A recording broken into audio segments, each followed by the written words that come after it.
Christmas comes good with a new one, though? No, just new case. Yeah, no, the iPad's fine, just needed a new case. It's certainly worn out. Alright, where am I? So Point have won 6 consecutive games. Yes. Yeah, the last time they got beat was by Saints and these guys, which was their biggest loss ever. Yeah. I think it's 6 in a row they're coming in on. Yeah, and there were a couple of buys in between. Yeah, they've had their 2 buys. Yeah.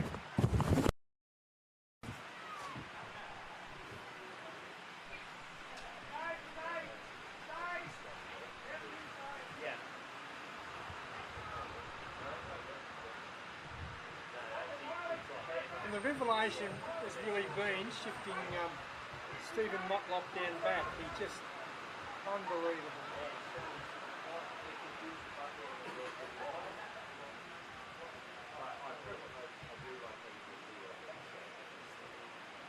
Ethan Penrith and Warwick Williams, they just run, and kick with such precision.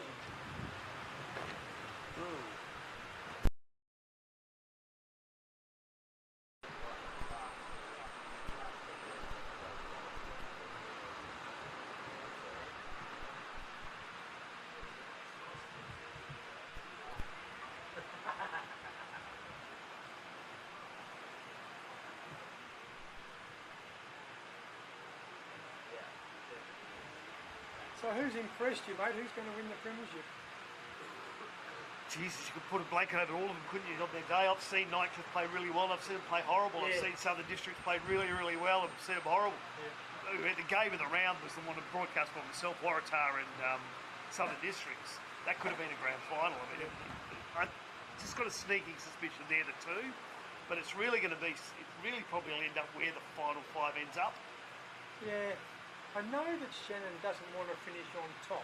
Yeah. Because, you know, if they win the first one, then they have 2 or 3 weeks off. Yeah, you can throw a blanket over any of them any day of the week. Yeah, you're right. And I think Buffalo's are gone. Yeah. Even though that's gone, yeah, 20. Buffalo's will win their next 3.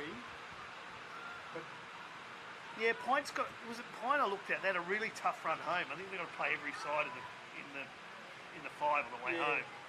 I'm pretty sure I saw that with Point. They've got. Yeah, they got Southern Districts. They got Saints.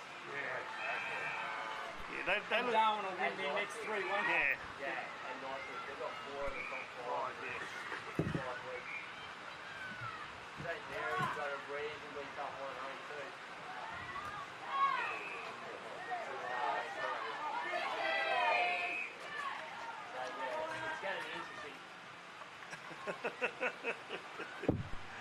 You get pinged for pushing it back and then drop the ball.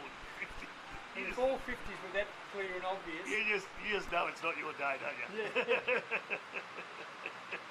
Particularly when they straighten them up and kick them to the goal line. I would have said to the umpire, just give them the goal, that's a mulligan. Just walk back to centre. That's the thing that happens in women's football. They just don't understand that you've got to give it back yet. Just drop it on the ground and... It's so sad when you see the scoreline. Actually, it's going to be worse. All right.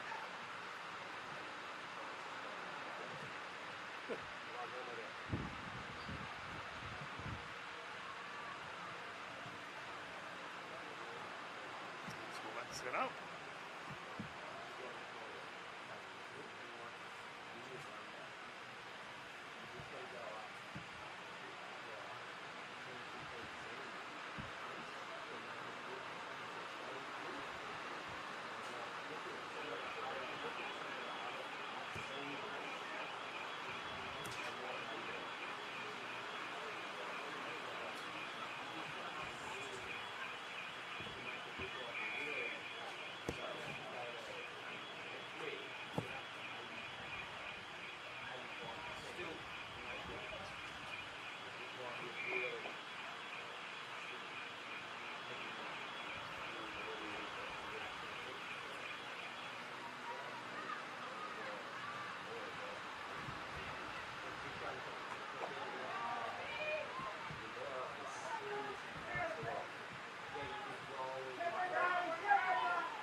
Start in, Page.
Screws me none and oversee.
The percentage is 707 before today. And then what is it, 100 points to the zip? Yeah. Could be 800. Have they lost? No. No, 11 win, 12 in a row now they've won. 1,097, so 1,197 for and 155 against. Wanderers 1,924 against, 16 points for the season total. That's awful, isn't it? That's not, yeah. I mean, I'm not... At least I mean, that's not, yeah. Someone's got to finish last, but it's not like Not that. like that. Maybe it's time. I mean, I played in the league, soccer league of the Gold Coast, and there was like 3 teams that were just so good and the rest were just really bad. And in one season, in an off season, they actually shuffled 10 guys around. They all got in the room and said, right, they need a goalkeeper at Manoa. You're off to play for Manoa this year, because all the Gold Coast teams were within the centre of the Gold Coast, like Yeah, okay. Darwin. Yeah. It didn't matter. Travel wasn't the issue. It was trying to just to even up the competition. Look, I've advocated, it's the same in the cricket, I've advocated to have north, south, east and west. Yeah. And particularly in women's footy, rather than have it associated with the club, if you had north, south, east and west, and like you're saying, that until such time as, because the skills, I mean, there's some decent sized women, I don't know whether they're old or whether they're young, I can't tell. Yeah. But it was only 2 or 3 years ago that districts won the premiership. But I was in the army at the time when they did that with them. And so I had no loyalty to any club anyway. Well, so that's their move. I understand. Yeah, well, they did it because we were getting games like 13-0 and 14-0. And so this is just boring. It's not. People aren't enjoying themselves. They didn't win them by like that. You don't enjoy that. You're not. It's not. So we just got together at the beginning of the season. They said, "What do you think? We're shuffling some bodies around." I was a goalkeeper, and they said, well, we've got 3 keepers, we don't need you as well, off you go to Manila. Yeah. And it did work. The season ended up, we and finished. You didn't mind? No, I was sitting on the bench every second week anyway, so I'm going to get a game every week at Manoa. Which is what you want to do. And I want to play, I'm not travelling now from Canunga to the Gold Coast to play soccer, to sit on the bench. Yeah. So I played, we finished, I think, 4th or 5th the first year, and somewhere about the same the following year. And you knew everybody in the league, so it was just a matter of just trying to even the competition up. Yeah, it makes sense.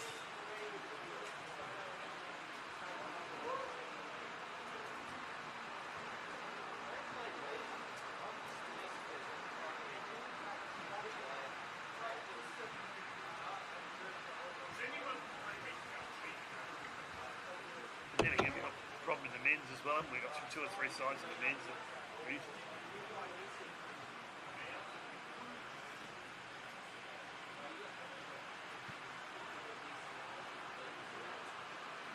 Wanderers have got 2 goals today. Shit. Who are they playing? St Mary's. They're losing by 100 and something points, but they've got 2 goals. They only got 16 points for the season. They got 12 today. It's one moving spell, right? Yeah. One month. Oh. Yeah.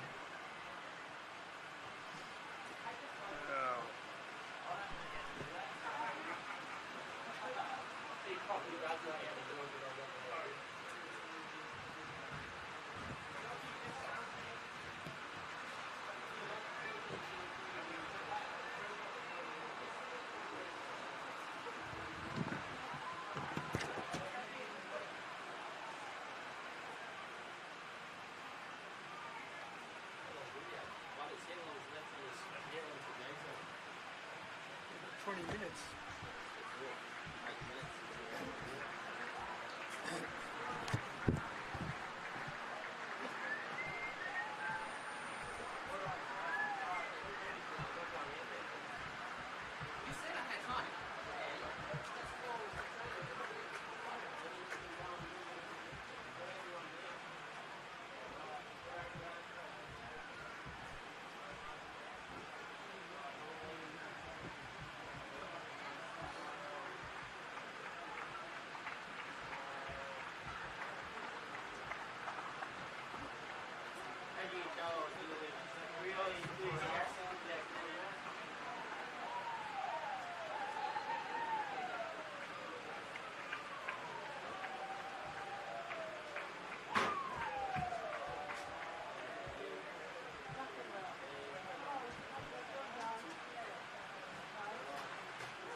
those scooters go down Bagot Road, bro.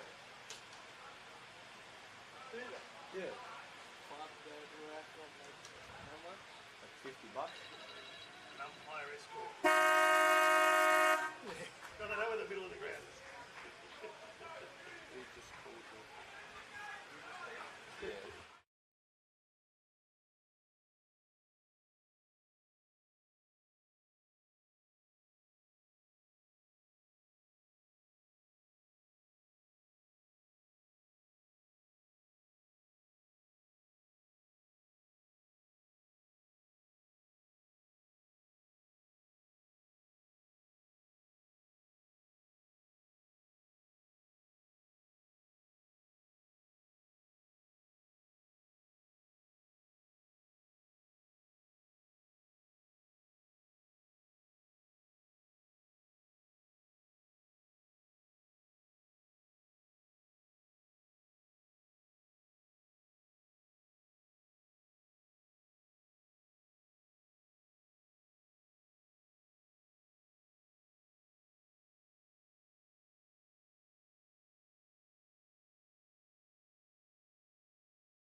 The Pointers won 6 consecutive games. There have been a couple of byes there, but they're really flying high. They had a couple of bad losses early on, so their percentage suffered a little bit, but they've just done everything right. And one of the major contributors, I reckon, has been the move of Stephen Motlop as a half-forward midfielder down back, and his run and carry with precision, kicking and precise kicking down back has just been a revelation for the Pointers. Yeah, good afternoon, Ian. Yes, and my microphone's working. They're plugged it in now, so I'm about to go. So, of course, round 14 action here. The Crocs taking on PINT. It's going to be a good game today. The weather at the moment, currently 30 degrees here in Coolalingga, with the breeze about 25 kilometres blowing across the ground, though not favouring either end. As you said, they've coming off 6 wins in a row, PINT. Got a big run home, though, Ian, so they're probably going to need to win probably 2 or 3 of their next couple of games. They've got the Crocs today, St Mary's next week, the Tigers, the Bombers, and then they play the Magpies on the way home. The Crocs have got a good draw on the way home. Well, they've got Magpies, Tiwi, Tigers, and a bye in the final round. So finishing top for them could be really a problem because they could miss like 3 weeks of footy. Well, they've just got to finish in the 5 because this is their second season in Premier Grade footy here in the top end. Yep. But certainly they've got the Buffaloes snapping at their heels a little bit, and the Buffaloes, their next 3 games, you would expect they'll win that. So I reckon the Pointers have got to probably win another 1.5, if you like, games. Yeah, their percentage is pretty good. I think today's a real tough game. Not many sides come away from Norbuilt Oval beating Southern Districts. So today will be a beauty. Who do you like in this one, Ian? Look, I like the home team. I think their ruck combination, Wyatt Ryan, they call him Truck, and he's as big as a truck, he's as big as a Mack truck, and he beautifully complements Matthew Dennis. I'm not sure how Matthew Dennis feels about it, because Matthew Dennis has been the top ruckman in the competition for the last decade, of course, about 8 of those years with the Palmerston Magpies. Hates sitting on the pine and hates playing second fiddle, but he does a little bit with the truck, Wyatt Ryan. But I just think that probably Districts will win the ruck, the tap, but by gee, the midfield, the PINT midfield is really big, it's strong, and they run and carry. Yeah, they're a very, very fit side. My 2 favourite players, the new ones for the year, Jarrett Brander and Stanley Waistcoat from Southern Districts. I really enjoy watching those guys play every week. But I do got a soft spot for PINT. As you said, joined the competition last season, have a really big crowd that turn up at home and away games. So we've got a soft spot for PINT as well. It would be nice to see them play finals in their second year. And they can upset a few people when they get there. I think you're right. But those 2 you mentioned, Brander and Waistcoat, they're multi... they've got optioned up forward, whereas the Pointers rely heavily on the skipper, Matt Ryan, to kick their goals. In ruck, we've got Connor McDonald, who's a revelation, and we've got Matthew Dennis. And away we go. Dennis probably won the tap. Dennis rucks, Dennis roves, Dennis kicks forward. Hang on to the ball. Surely that's a free kick. Motlop, he's trying to umpire the game. And finally, he got the free kick, and it's a warranted free kick to Stephen Motlop. So those first 3 possessions were all Dennis, were they? Now I don't know quite what happened, whether that's Jai Bolton. Jai Bolton kicks the ball forward, but it's held up down back. The PINT defence has been terrific. Left foot, out of defence. Sitting under the ball there is Mead Harding. Second effort pretty good. It's a goal kicker, Benjamin Brett. For PINT, number 43. So they've got a bit of an option apart from the skipper down there, Matt Ryan, to kick goals. The clearance for PINT on the wing, favouring the grandstand side. Foot races on, gets the handball out. Probably a little bit too strong there for the skipper, and the ball is out of bounds. But it's certainly up the right end, the Pointers at left half forward, kicking a half out from goal. Last time these 2 sides met, of course, Southern Districts gave PINT their worst defeat since they've been in the league in a couple of years with a 109-point win. I don't see that happening today. No, you wouldn't think so. Dennis works his way to the front. Bolton. Holt fits. Handballs out. A series of handballs. Finishes up with who? Finishes up with Jed Anderson. And precise. It is precise. Out of defence, they're fantastic. Bolton goes forward, running hard after the football. Mitchell Burgess sells the dummy, but good defence, and it's out of bounds. Pretty much on the wing, slightly PINT in attack. Yeah, when they played last time, these sides, because of the big scoreline, PINT played an extra sweeper in defence. They're not doing that today. They're playing one-on-one right across the park early in the game. We'll keep an eye on that, though. They did drop someone extra back. Tossed in, boundary umpire, PINT, Connor McDonald. He rucks and he normally rows. McDonald once again, a couple of possessions in a couple of seconds. Kicked forward, mark taken, strong mark taken by Mead Harding. PINT inside forward 50. Ethan Penrith trying to drag his opponent off unfairly, and the ball picked up and cleared by Zach Smith. Zach Smith playing down back out to Bolton, who's had a ton of possession so early in the game. Stops, cops, runs around, swings onto the right boot, goes forward. I reckon he's won a couple of medals in the waffle, Bolton. Kicked off the ground, nicely done. Taj Stanley, soccer players. Jonathan Ross kicks on goal, looking for Brander. Brander over the top. Play on called the umpire, and his direct opponent will be Brad Ryan. They're about the same height, about 195 each. Ball on the ground, clearance. PINT run away with the footy. Outside defensive 50 on the outer of here at Norbuilt Oval. Inside, Mazzini, very effective defender. Kick paw. PINT will switch. Out they go. Lockie O'Brien swings onto the left boot. Outside defensive 50. Favours the grandstand side. Kicks to a 2-on-1. Picked up that time by a running player. Lost his Dax. Lost a lot. Motlop. Stephen Motlop. Not Brody. Stephen Motlop. Kicks usually with precision. Over the back looking for Holt. Looking for Nathan Penrith. Ethan Penrith. But cleared. Mazzini. Out to Brandon Rusker, who I thought played. I saw them last week. Was pretty good. Very quick. Rusker. Backward of the wing. Goes forward looking for Jed Anderson. Anderson just couldn't quite find the handle. Ball out of bounds. On the wing. No score, and we're gone 4.5 minutes. Yeah, he didn't give much opportunity there. He didn't kick through the ball. Just sort of stabbed at it and dropped a bit short. The ground's held up amazingly well. We've had a ton of rain here in the top end this week, and but it will be a bit soft. Tossed in, boundary umpire, McDonald. Goes by hand to his team's advantage. Always to his team's advantage. Elliot Chalmers, one of the tough midfielders for PINT. High tackle. Here he goes again. And this time, once again, Connor McDonald. Plays a bit like a midfielder. Got the handball out. Grubbers the kick through the goal, and I said he was a goal kicker. Benjamin Brett has the goal. The first one, it took them 5 minutes, but they're on the board. Absolutely, but did the grubbing it across the ground on this pitch, as I said before, could be difficult because it is pretty soft out there, but luckily for him, the bounce went right and it went through for the first goal of the day. And PINT deserved that one. They've been pushing up pretty well. Who got that goal? Number 4. Look at Benjamin Brett. I mentioned at the outset, he is a goal kicker. Yep, and certainly they need a little options there other than Matt Ryan. Ryan normally 3 or 4 goals, but by gee, he misses a few too. But that was a wonderful goal. It just grubbed it along nicely. It was an educated kick, wasn't it? Yeah, I still prefer him to drop it through than bounce it on the ground, especially on some of the pitches here, the way the weather was being. But luckily for him, it went through the right position, and PINT, as I said, got their first goal on the board, and they thoroughly deserved it. 5 minutes coming up, 6 minutes in. Back in the middle.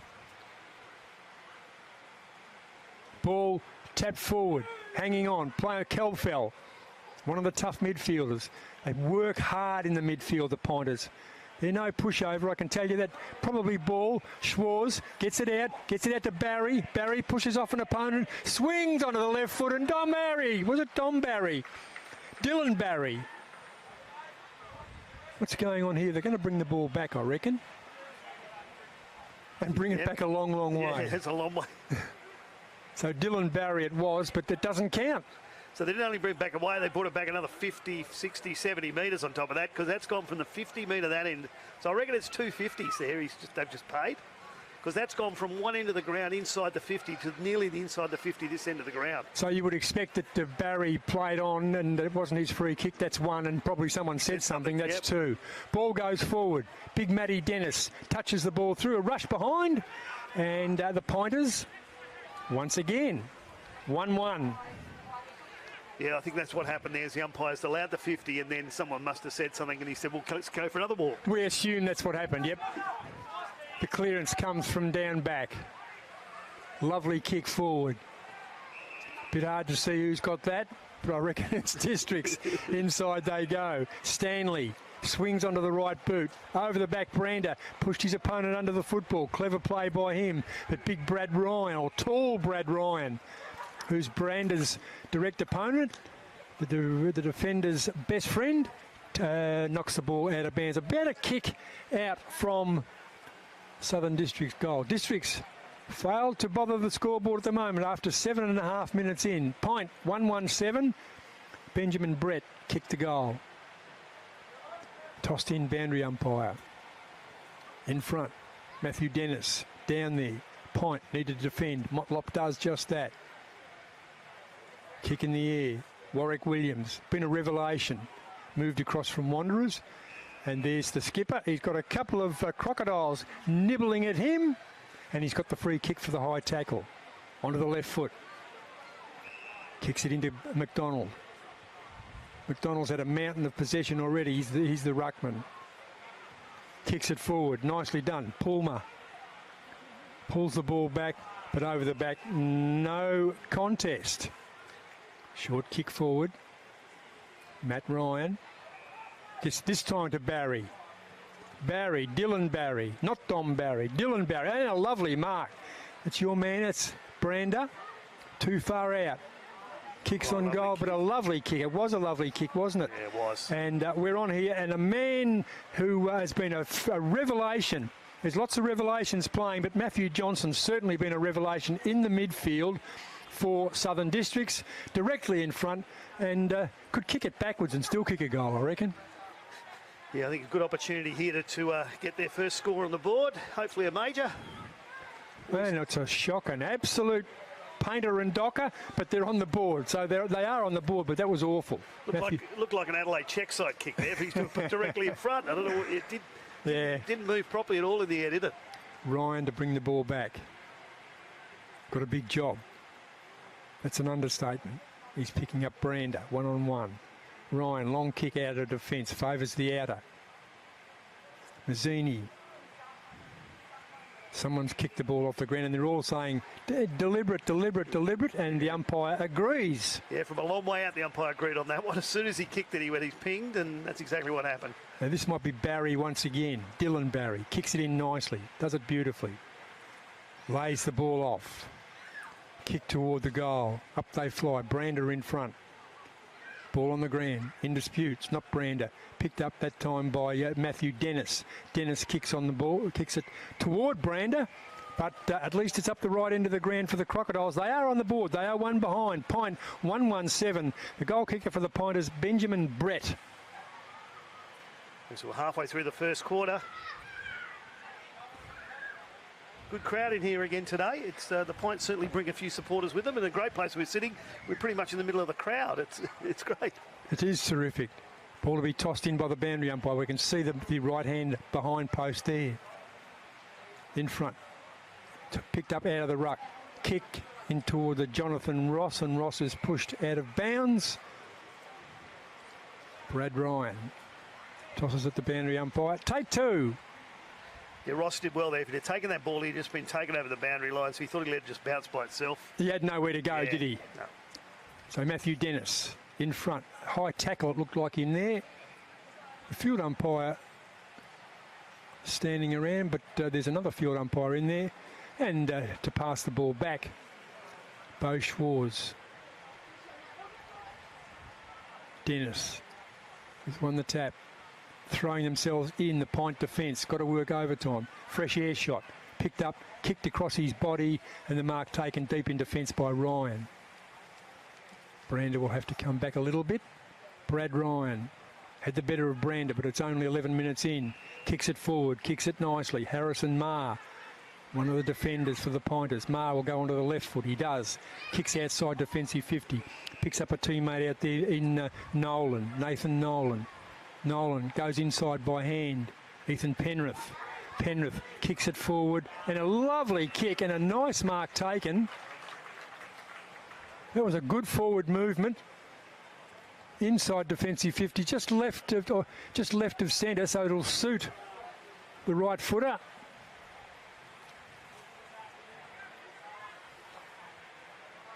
In fact, he might be a left footer.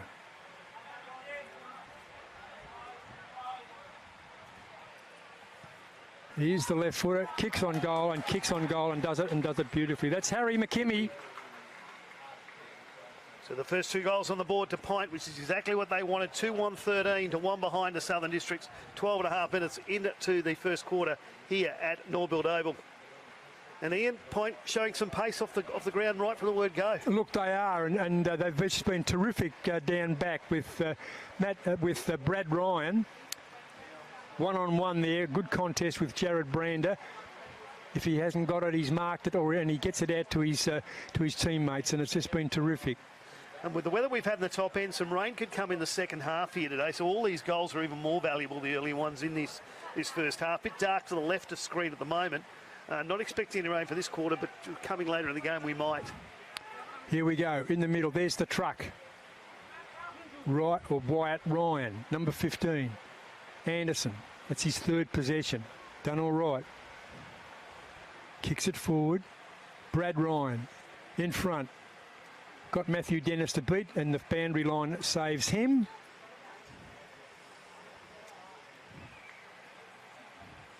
Connor McDonald calling it. Direct opponent. The truck's hovering down in the forward line to take the contest will be Matthew Dennis. Dennis pushes McDonald out of the contest. Kick off the ground. And what do we got here? Must have been off the play. I didn't see quite what happened there. Johnston kicks it forward. Picks up the skipper. If you want a game next week, Dean Staunton has it. Hard up on the boundary line. Left forward pocket. The breeze straight in his face from this angle. Yeah, he's going to have to curl it really. He's going to have to bang this and curl it back. I see down there Liam Holt Fitz. I'm not quite sure why he's down there. And a wonderful, wonderful kick. And they like it down there. Can they call that? Can we call that a captain's goal? Absolutely. If not, it should be, because that was absolutely fantastic. Dean Staunton got Districts on the board with a goal. 14.5 minutes into the first term. I was going to say that's going to be the hardest spot in the ground to score from today, that pocket. But I forgot it was Dean Staunton taking the shot. So yeah. He certainly let...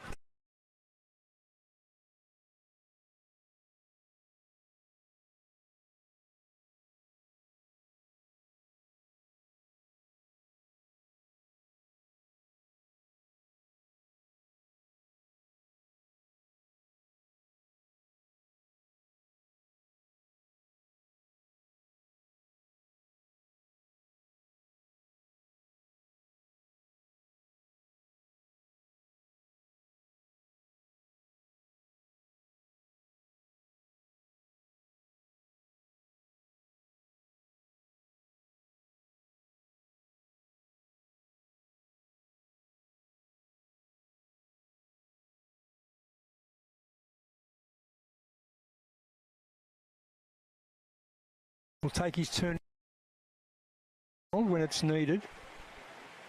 Bolton once again runs around onto the right boot, kicks, short pass, not terribly good, and Mead Harding, who's been busy, goes to Kelfell, back to Mead Harding, and a lovely tackle. Play on called the umpire. Probably didn't have Price, so probably it was a good decision, I reckon, in the end. Bolton onto the right boot. No one can mark it. The pace. Rusker out the back. Didn't use his pace initially. Waited. Got the ball out. This time.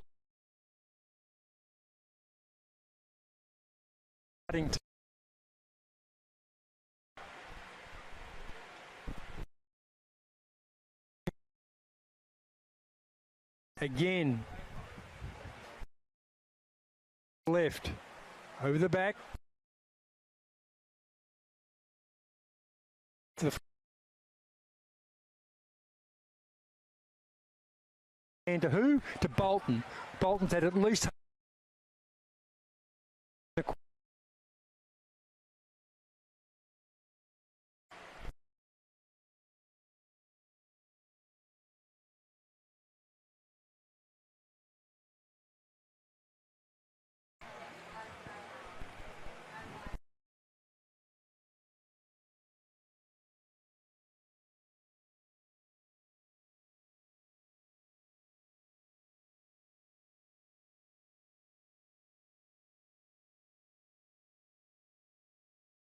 clearance from the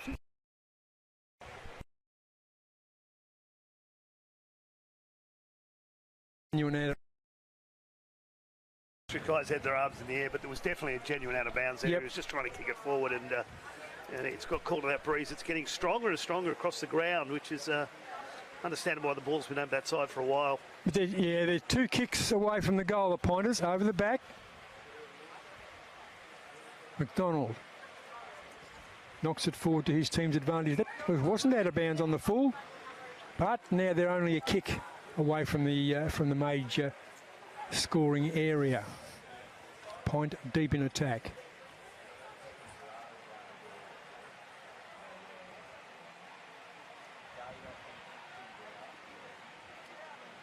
Over the shoulder, Smythe it is, the chop out ruckman, Kelfell, nice hands. Over the top, Holt Fitz, kicks it off the ground. Looked okay. Yeah, got done over the shoulder there. The Southern District guy running forward got pushed from behind, and the umpires paid that. Matthew Mazzini goes to Bolton. Bolton will switch. Gets it out to Fijo. Fijo by hand, over the top, a running player. Now they're on the grandstand side. Can they use their pace? Delahaye outpaced that time. Anderson, if he gets this, he could kick a goal, but Motlop interferes with the momentum. Motlop goes by hand. Back they go. Pulmer gets it forward. Was he dragged out of the contest? Lockie O'Brien in the back. Had to pay that. Yeah. Almost buried him, didn't he? Did well though getting it. They could have played advantage there pretty easily as well. He did very well get that ball out of there, but we've gone back to him. Point just seemed to have that one loose man in the centre every time it comes out. Yep, Partington, who's been so good for Point. Just a swingman, can play anywhere. Over the back, Mark dropped.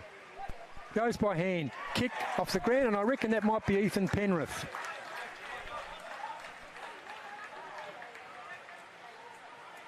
It was Ethan Penrith. And they move on. 3-1-19 the Pointers, Southern Districts 1-1-7. We're about to come into time on here at Norbuilt Oval for the first quarter of this round 14 clash. Southern Districts taking on Point.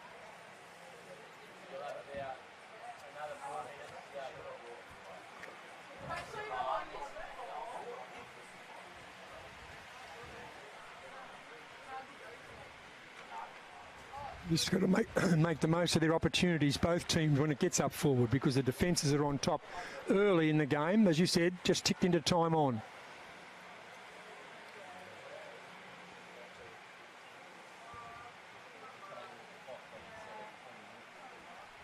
Matthew Dennis against Smythe. In the middle, Anderson in the thick of things. Taps it forward, Warwick Williams. Johnston flicks it out by hand. Picked up Schwarz. Schwarz goes forward, looking for Ryan. Can't take the mark. Motlop grabs the crumbs, has a bounce. Kicks forward, usually precise. This time, not too bad. Ball on the ground, ball in dispute. Picked up that time. Mitchell Burgess had a couple of possessions, and Burgess cleverly disguises it, and the ball is out of bounds on the wing. Won't be much time on, Nick. No, with only 4 goals scored in the quarter. You reckon this will go for about 22, 23 minutes? Ryan knocks Smythe out of the contest. Not taken high, head butted him, good umpiring. And the ball again out of bounds. The wind, of course, is blowing across that way. That's side of the ground to us, and we can't see what's happening. Yeah, absolutely. Trees have started to move, and they've actually turned around slightly. They're now going to the left of screen, this breeze has turned to. Waistcoat hasn't had a touch. We see him there, number 27. Matthew Dennis in front. Smythe, Ben Smythe. This time. So Smythe is giving his mate, Connor McDonald, a chop out in the ruck. I said Smythe kicked 4 goals last week. A good target up forward.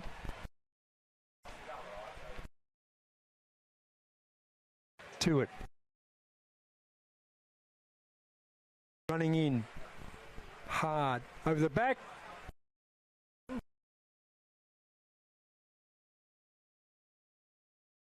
Forward.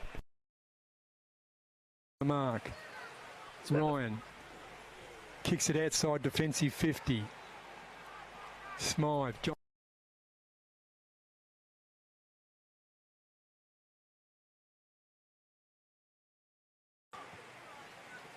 Burgess. Had a bit of one. Gets it out to the skipper. Goes by hand. Brander. Can't break the tackle. Motlop. Wonderful, wonderful tackle. And Motlop saves the day. Some AFL experience there from both guys, but that was a tough tackle, wasn't it, on a bigger man? Kicks outside defensive 50. Off hands, off a series of hands. The field umpire, no option, give it to me. Do.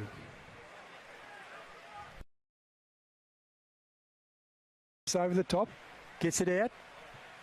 Go across this time to the skipper, Staunton. Kicked a wonderful goal early in the game, in the quarter. Waistcoat now starting to move and get some possession.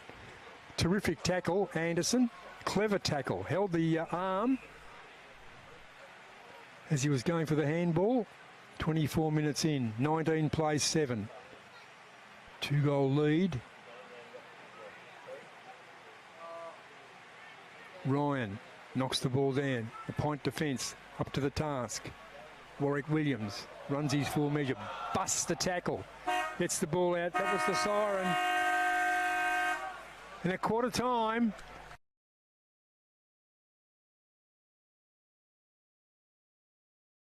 shortly here at Norbuilt Oval in Darwin.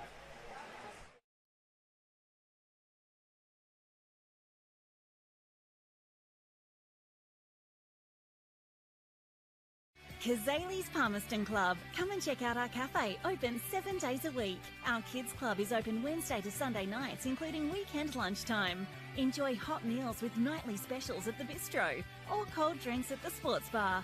Feeling lucky? Have a go at the latest machines in our gaming lounge or grab your mates for a round of pool. Family gatherings or casual meetings, we have something for everyone. Kazali's Palmerston Club, making a difference.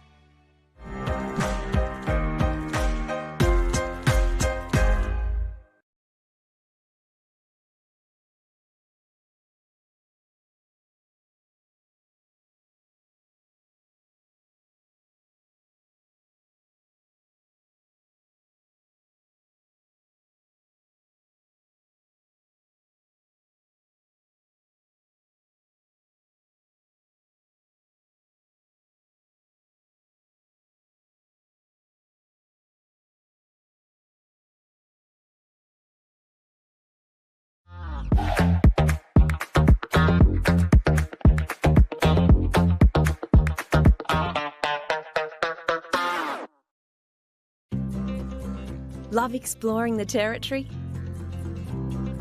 If you do, it's good to know that with TIO Comprehensive Car Insurance, if you have an accident covered by your policy, we're here to help with the reasonable costs of towing, as well as your additional emergency accommodation and travelling costs. So get out there and explore. Get a quote today. TIO, we're for Territorians.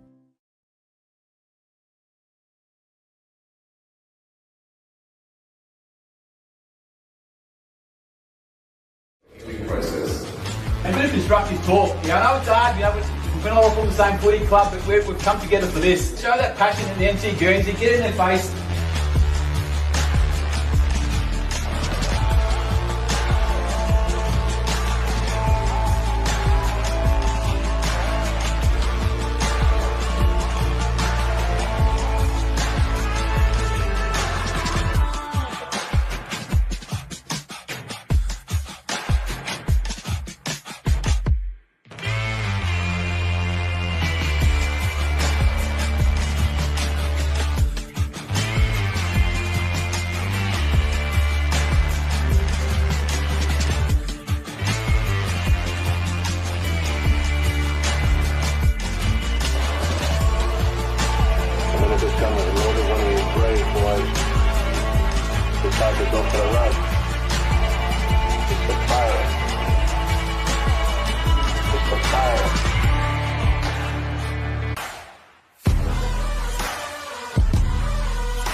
get this game underway here at TIO Stadium in Darwin.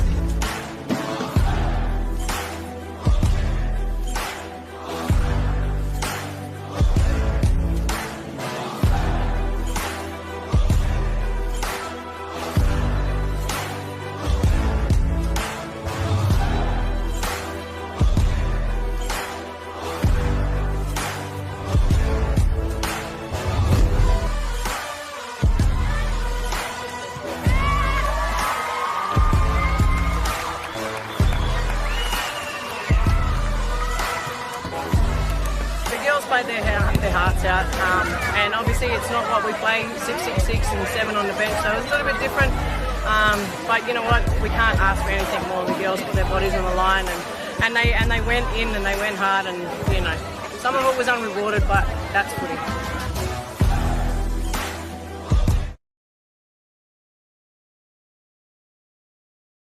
Welcome back to Norbuilt Oval here for round 14 action of the 23-24 TIO NTFL Men's Premier League competition. This afternoon, the Crocs are taking on PINT.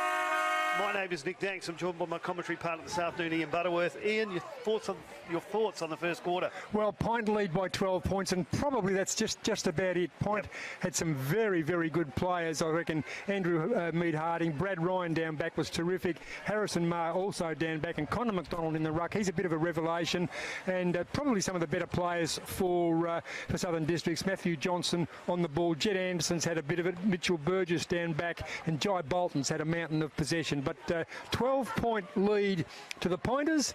Goal kickers there, I think we mucked up one. Harry McKimmie, Warwick Williams and Benjamin Brett, and the single goal kicker, Dean Staunton, an educated kick on goal. Yeah, the one thing with Southern Districts, a couple of the guys I mentioned earlier in the commentary in Waistcoat and to a degree Brander have had a pretty quiet first quarter. Brander had a couple of marks there, but as you said, right up until a couple of minutes to go, Waistcoat hadn't really got into the game, so it'll be interesting to see what happens this quarter and see if they can lift their act as we get back underway. McDonald, his direct opponent will be Ryan. McDonald grabs the football, kicks it forward. A bit ugly, but nonetheless it's down there. Bolton has it. Luke goes by hand. Running and tracking after it, pushed in the back. Was Bowden. Stanley taps it to his team's advantage. Ball on the ground. Both teams head down, backside up, and playing football in the right spirit. It's fantastic. Brooking, his first possession. And Ben, Brad Ryan, holds them up. And PINT straight away in this quarter have gone back to that zone defence. They play really, really well. They don't play really tight man on man, but it worked certainly well for them in the first quarter, and here we are again in that position. Kick and a half out from the Southern Districts goal. PINT defending hard. Ball on the ground. Stanley goes backward by hand. Does it and does it nicely. Now they go forward. What's the options down there? 2-on-1. The ball will be cleared. Motlop gets it. Does it nicely. Onto the left boot. PINT clear outside defensive 50. Only as far that time once again Mitchell Burgess, who's been very good for Southern Districts. High tackle in there. Playing on quickly. Down forward. Jonathan Ross, one out. Got a couple to beat. The defence. Oh, bad handball. Swings around. What a goal. Was that a goal? Yep. I reckon it was. Matthew Dennis swung around the big man, the very, very big man, kicked the goal. Terrific effort. It's a shame we're not going to see that on replay because everyone on the ground was more surprised than Matthew Dennis that ball came to him then. It just missed handball completely, dropped straight at his feet, and he went, I reckon I could score from here, and he's just popped it over the top of the goal up by his head. And for the second goal, first goal was an absolute beauty for Southern Districts. That was a bit scrappy, but it's what they needed to get this game back on track. 6 points in it now. 3 goals won, 19 to 2-1, 13. Matthew Dennis resting in the forward line. It'll be interesting to talk to him and see how he likes it down there. I don't know, when he was the sole ruckman, both at Palmerston and at Districts, I don't even think he liked to rest on the pine. No. But the truck, Ryan, knocks the ball down. The clearance is the important aspect. Flip the ball out, Partington. Gets the football, unobtrusive, but just gets plenty of it. Burgess. Kelfell looking for the skipper, Matt Ryan. But he's got Mazzini wearing him. And the District's clear and clear. Not comfortably. PINT. Some work to do. Oh, it's just strength there. That time it was Bowden. Out of bounds. Under a bit of pressure. I didn't see the boundary umpire blow the whistle. I think there was a push after he kicked the ball away and the umpires pulled it back for a free kick. He'd blown the whistle earlier than the boundary umpire. Yeah, okay. yep. That's why I didn't see the boundary umpire blow the whistle. A long way back.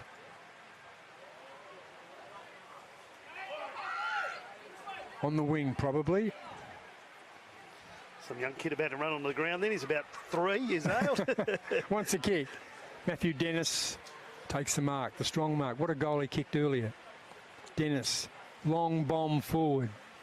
What's his option down there? His option, of course, in the ruck or in the marking contest is Brander with Jonathan Ross, ever alert. And Stanley Waistcoast had a couple of possessions late in the first quarter. Just can't find his mojo at the moment. But kick and a half out from the goal. Ball tossed in. Right half forward. Ryan over the back. Burgess. Harrison Marr.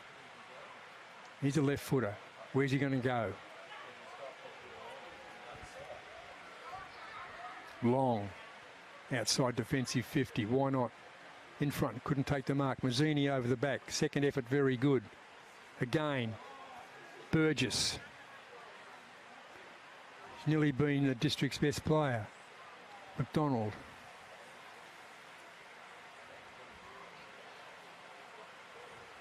Penrith hassling a couple of players. Penrith will finish up with the football, but he can't get rid of it. In dispute. Burgess over the footy. Mitchell Burgess, number 25, Southern Districts.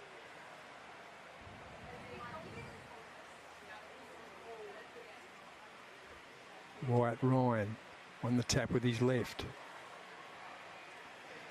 Gee, they've spent a lot of time on the outer, haven't they? Yeah, that breeze is pretty strong to that side of the ground, but they have spent a lot of time on that side of the ground all day, and it's just been, I think, the kick-outs to trying to get that breeze from both sides, because it's going across the ground pretty strong to that pocket.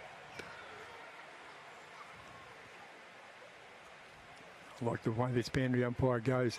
Work his way to the front, Ryan. But McDonald gets it. But Districts, a game will clear. Tried to tap the ball off the ground. Now the ball is loose. Lovely handball out. Picked up the pointers. Lockie O'Brien had a couple of possessions. But once again, out of bounds on the outer, on the wing. They were lucky then, Southern Districts. There was 2 guys running loose on the far wing for PINT. Then if that ball had just gone a little bit further wide, it would have they would have been across, and it would have been definitely an opportunity on goal. McDonald on his haunches. Wyatt Ryan, McDonald and Ryan. Ryan in front. Grabs it out of the air, but goes nowhere with it. Now who's going to get the clearance?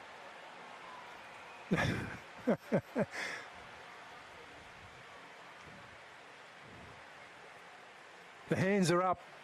Yep. The expectations, I don't know whether they're high or not, but they're looking for the free kick. Always looking for the free kick, the deliberate out of bounds.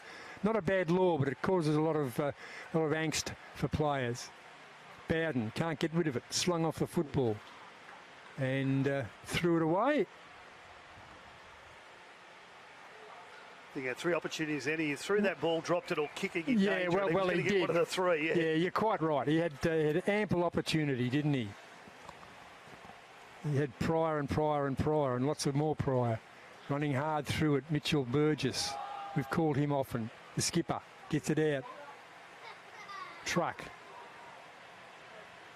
Bowden kicks it forward. No one in particular. Kicked under pressure. Miss Motlop picked up Ryan. Ryan goes forward nicely.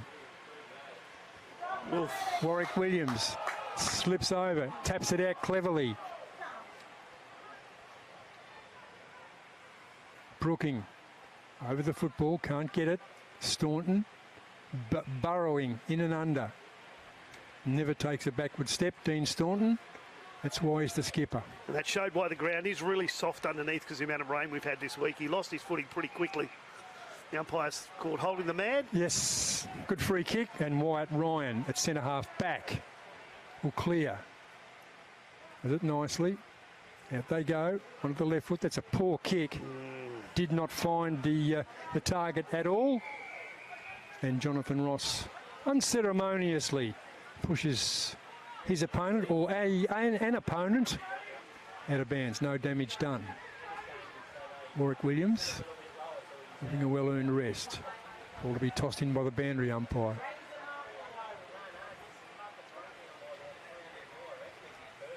Waistcoat. Oh, he sold the dummy. Out he goes. Lucky. But kicks it, and kicks it nicely, but only as far as Motlop. He's a revelation down back. He's my favourite player of the year, by far, Waistcoat. Every time I've seen him play, he's just doing something like that. Lockie O'Brien had a bit of the footy.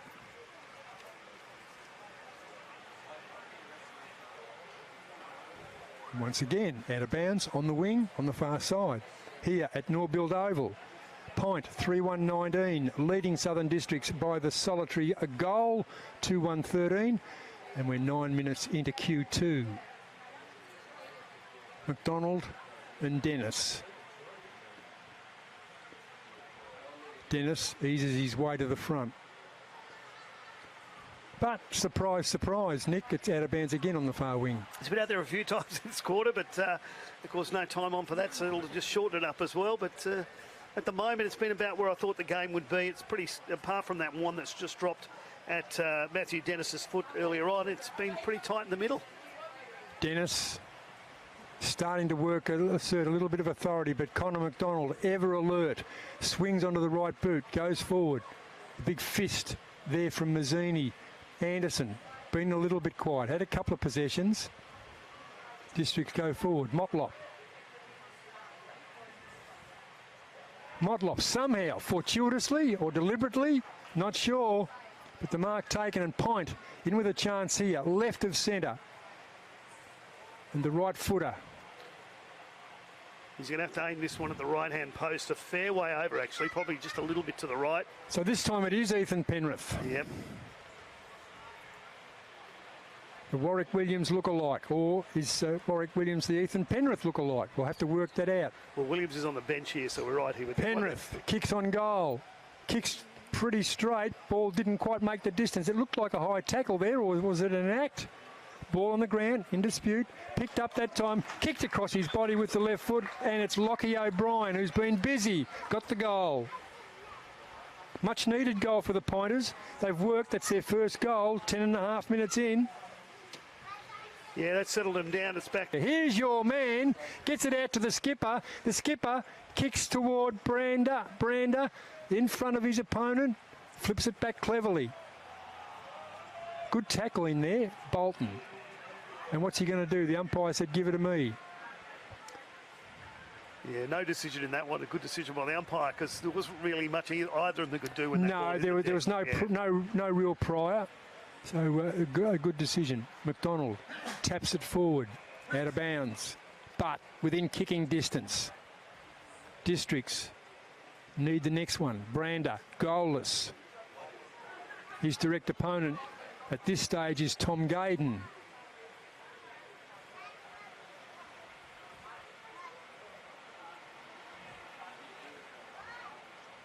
Districts working hard, but and the point defence. Solid. Out it comes. Matthew Johnson tries to barge his way through. Ball not out of bounds, but the free kick might have been paid. And the umpire's tapping his mate through, so it'll go to Southern Districts and it'll go to Matthew Johnson. Yeah, he rode him to the ground then after he got rid of the ball, and he was always going to get pinged then, but he's kicked nearly to the man on the mark. Well, it was poor Elliot Chalmers, and it is Gayden who's picked up Brander. Most players' opponents are shorter than Brander, and there's a big height difference there. But Gayden's tenacity might be just what the doctor ordered. And the ball is out of bounds once again. Yeah, Southern District's coming into the forward line and bang to the back for Brander, and they probably need, as you said, the tenacity of the PINT defence has been outstanding. They probably need to lower their eyes and just try that half kick into out the 30-35 metre rather than trying to bang it into the goal square. Well, they've got Ross, they've got Waistcoat, and they've got Barry, who are all goal kickers down there, so perhaps they should change up. Yep, just lower the eyes and just pick up that guy 30-35 out, and rather than trying to get the guy in the goal square in Brander every time. And it might change from, I know they're only 2 goals into the moment, but so far they're getting cut off every time they come forward. But you look at the height difference, Brander and Gaydon down there in the goal square, and you don't wonder why they kick it to Brander. I mean, he's kicked 50 goals for the season. But PINT, anyway, they move the ball forward, not with too much precision. Over the football, Harry McKimmie. McKimmie, he goes further forward. The defence, oh, he dropped it red hot there. And Southern Districts over the football. Once again, Penrith. The skipper tries to flip the ball out.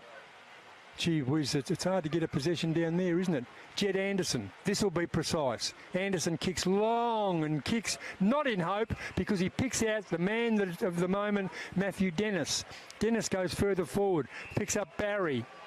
Dylan Barry, he did lower his eyes that time and picked up the man. Barry, again, got the option other than Brander, and the skipper has the mark. And this is what you called for, Nick. There you go, coaching next year, Ian. Yeah. That's definitely what they needed to do. Brander was cut off there. The long ball then he would have got beaten there, 2-on-1. They just lowered their eyes and dropped it into this 30-35 metre mark and gives them the opportunity to put one in.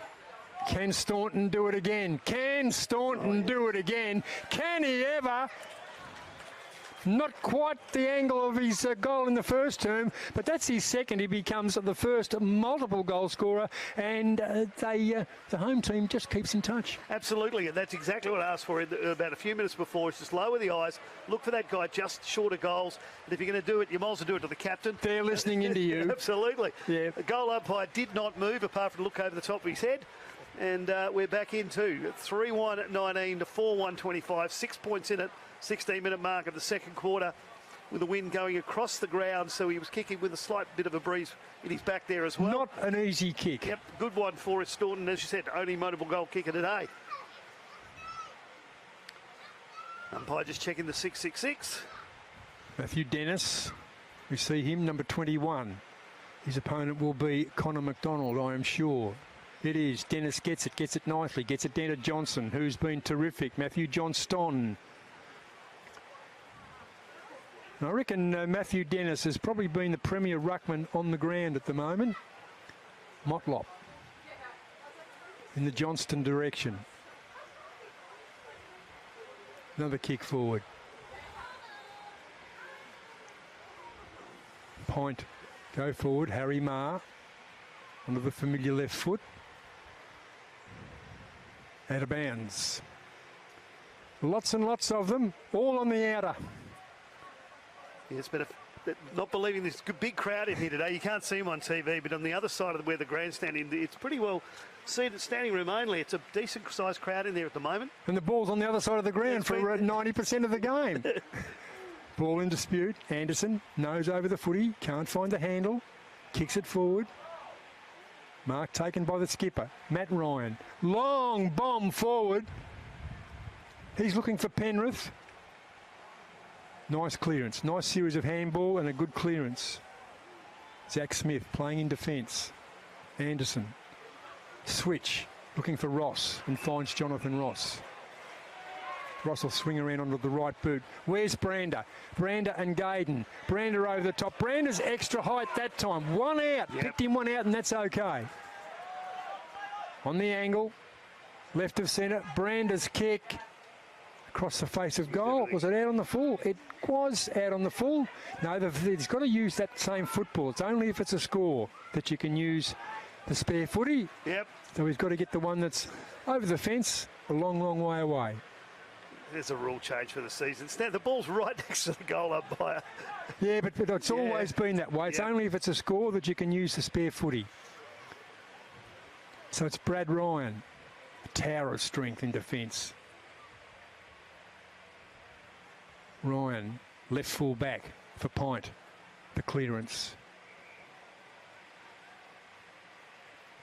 Kicks and kicks nice and long. Favours the outer. Outside defensive 50. Long kick and a mark taken over the back. Play on the umpire called, so it must have been touched just before he got hold of it. Mead Harding goes back. Gets it back to Chalmers. Chalmers has been busy.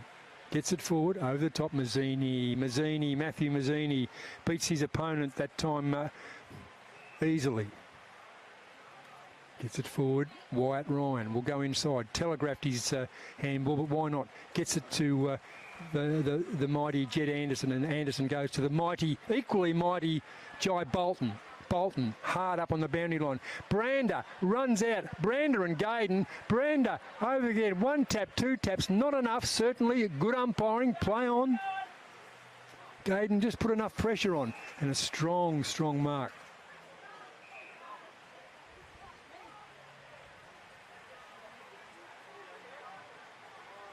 Bit of problem there for Elliot Chalmers. Yeah, slowing it up. Yeah, we'll just move him to the side 5 or 10 metres. I think he's just had the wind knocked out him the way he came down. Yeah, certainly it's not his fault. He's not putting on an act, but just move the man on the mark aside for 5 or 10 metres. In they go. In front, ball on the ground, in dispute. Kicked off the ground and probably by Motlop. That was Brodie Motlop. That looked as deliberate as anything. And the field umpire has paid it. I agree with you. Yep. So we've got 1 each. Yep. Southern Districts. This will be a miraculous goal. Only the skipper, only Dean Staunton can kick him from there. Right forward pocket. The right footer kicks on goal, kicks across the face of goal, and the wind starts to bring it back. And the goal umpire in perfect position. It's my ball, and it's a solitary behind. So 4-2 plays 3-2, and we've ticked into time 1 in the second term, would you believe? Low-scoring game. Yeah, it's a lot tighter than I thought it was going to be. I thought there'd be some decent scoring today, but this breeze has sort of slowed it down, and it has spent a lot of time out in that far wing. Stephen Motlop gets it out to Lockie O'Brien. O'Brien onto the left foot, still inside defensive 50. Goes to Brad Ryan. Brad Ryan turns the ball over.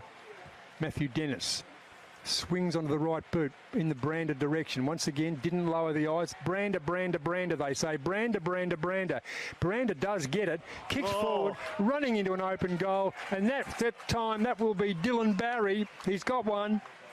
And Southern Districts hit the front. They do. And Dylan Barry's goal has put Southern Districts in front at the 21.5-minute mark of Q2. 4-2, 26 to 4-1, 25. As you said, a couple of minutes into time on here in the second quarter at Norbuilt Oval. The Crocs versus PINT. And they've just snuck up on them. When you think about it, they've peppered away, haven't they? The ball has been up the district's end most of the term. The Pinters. And it's Matthew Dennis who's been dominant in the ruck. Matthew Dennis, his namesake, Matthew Johnston's been terrific. Dean Staunton, Mitchell Burgess down back has stopped everything, as has Matthew Mazzini. So they're a team of Matthews, Southern Districts. We should call them Matthew Districts. Now PINT go forward. Mark should have been taken there by Luke Delahaye. Forward. Taj Stanley. Away they go. The handball over the top. It looks like Matthew Dennis again. He's the link man. He's the ruckman. He's the link man. He's the goal kicker. Bo Schwartz gets it out nicely. Goes to Wyatt Ryan. Ryan kicks forward, looking for Brander. Probably should have had other options. Once again, didn't look middle. He looked only for Brander. Absolutely. Southern Districts were 3-on-1 then. PINT only had one defender back for 3 of them, and they went straight for Brander at the high mark. They could have lowered that down again, and they were off. Anyway, that's Shannon Rusker's problem, isn't it? We'll just call it as it is. Ball knocked down by Ryan. Kick out of the pack. Indiscriminate kick. Either a mark or out of bounds on the full.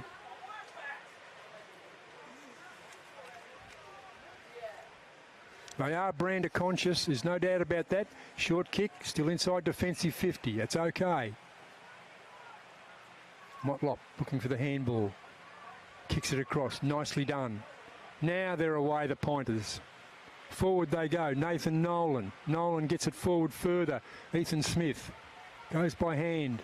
Here they go, the Pointers are on the move. Harry McKimmie gets it out to Smythe. Smythe drops what he should have taken. Waistcoat. Tackle was good. Ball comes out nicely. Lockie O'Brien, who's been prominent.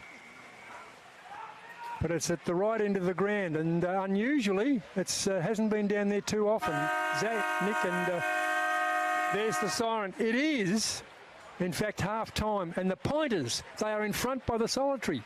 No, it's other districts, 4 goals, 226 to Point, 4-125. As we go into half-time, we'll be back with you shortly here at Norbuilt Oval. You know Territorians go a long way for one another.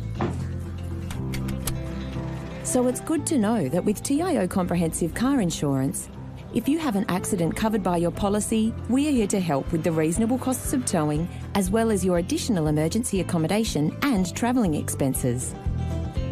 And that goes a long way when you're away. Get a quote today. TIO, we're for Territorians. Looking for a fun day out with your family or friends? Putt on over to Palmerston Mini Golf. With our beautifully landscaped course suitable for all ages, you'll have a blast playing mini golf here at Palmerston. We offer the perfect setting for kids' birthday parties, complete with special packages to make their day unforgettable. And if you're looking to have some fun with your mates, we have you covered too. Play during the day or under lights. We're open until 10 p.m. And we'll see you around Palmerston Mini Golf. Find us at the Palmerston Golf and Country Club.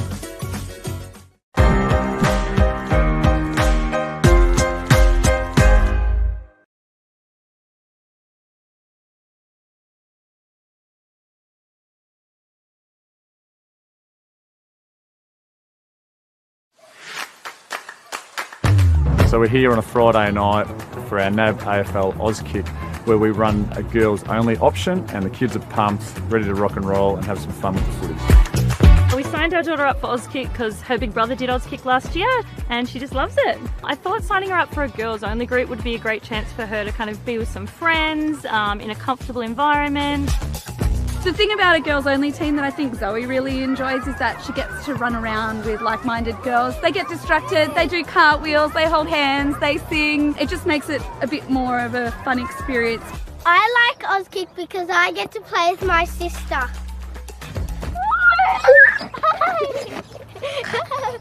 We love Auskick!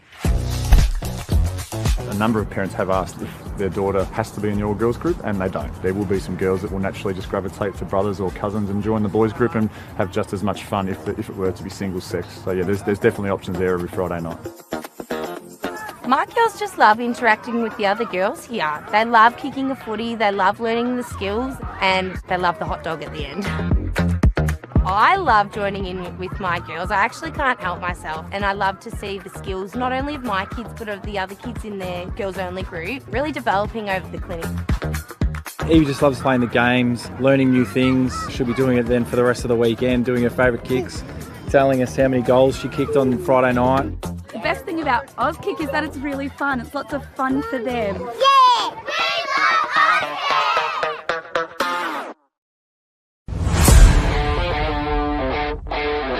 Comes out to Carbful once again. He kicks long down towards half forward. A bit unrealistic there from Mitch Taylor. He might have hurt himself actually, but it's Pint with the chance that hand pass just slips over, and now just walking it into the easiest of opening goals, and Pint are on the board first through the agency of Harry McKimmie. We'll get the clearance once again and get it down towards the top of the goal square there as the ball spills out loose. It's McKinney again on the left, this time snapping. I think he's got another one. So McKimmie 2 goals in the space of a minute as just getting paddled around, and quick kick forward out of the pack, goes down to the forward pocket, punched away from behind. Here's another chance for Pint again, and at ground level this time the hand pass went across, and into the hands of Matt Ryan, who kicked that one on the left. First hands on the ball. Eventually it comes back to Palmer, who kicks it high into the forward pocket. Off hands, the ball spills forward, and at ground level, Mead Harding in a bit of space, and all he needed was a little bit of space. That's Took it. the one step, threw it on the boot, and straight through for another pint goal. And pushed forward. McDonald doing what he can to run forward from his position as ruck there. Puts that one on the left boot. It's going to go high. Just who can get their hands to it first. Picked up there on the snap on the right boot. Does it go through? Umpire says yes, and that's beautiful there from what looked like Kyle Kirk. Yep. Just steps away and kicks long down to the forward half. Spills forward, and there's a snapshot for goal. It's going to go all the way through, and that was Luke McConnell that was on the end of that right by the boundary line, and a terrific finish. They just missed the target, but Pint have been good enough to get their hands on it first again at ground level as the ball spills out now, and there's a snapshot towards goal. It's gone straight through the middle. It's another Pint goal, and they all get around and congratulate.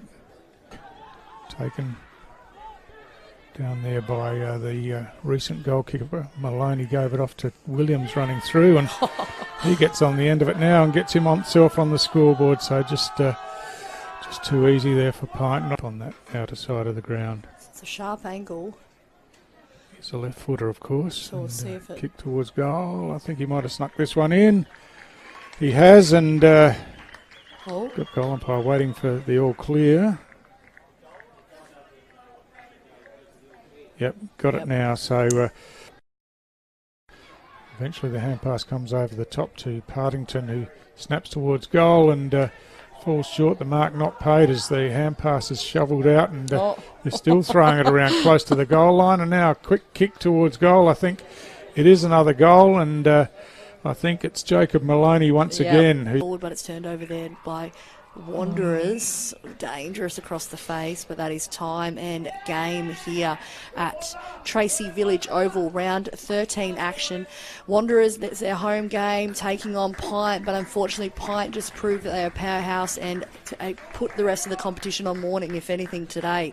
Wanderers 1-4-10 to Pint's 18-13, 121.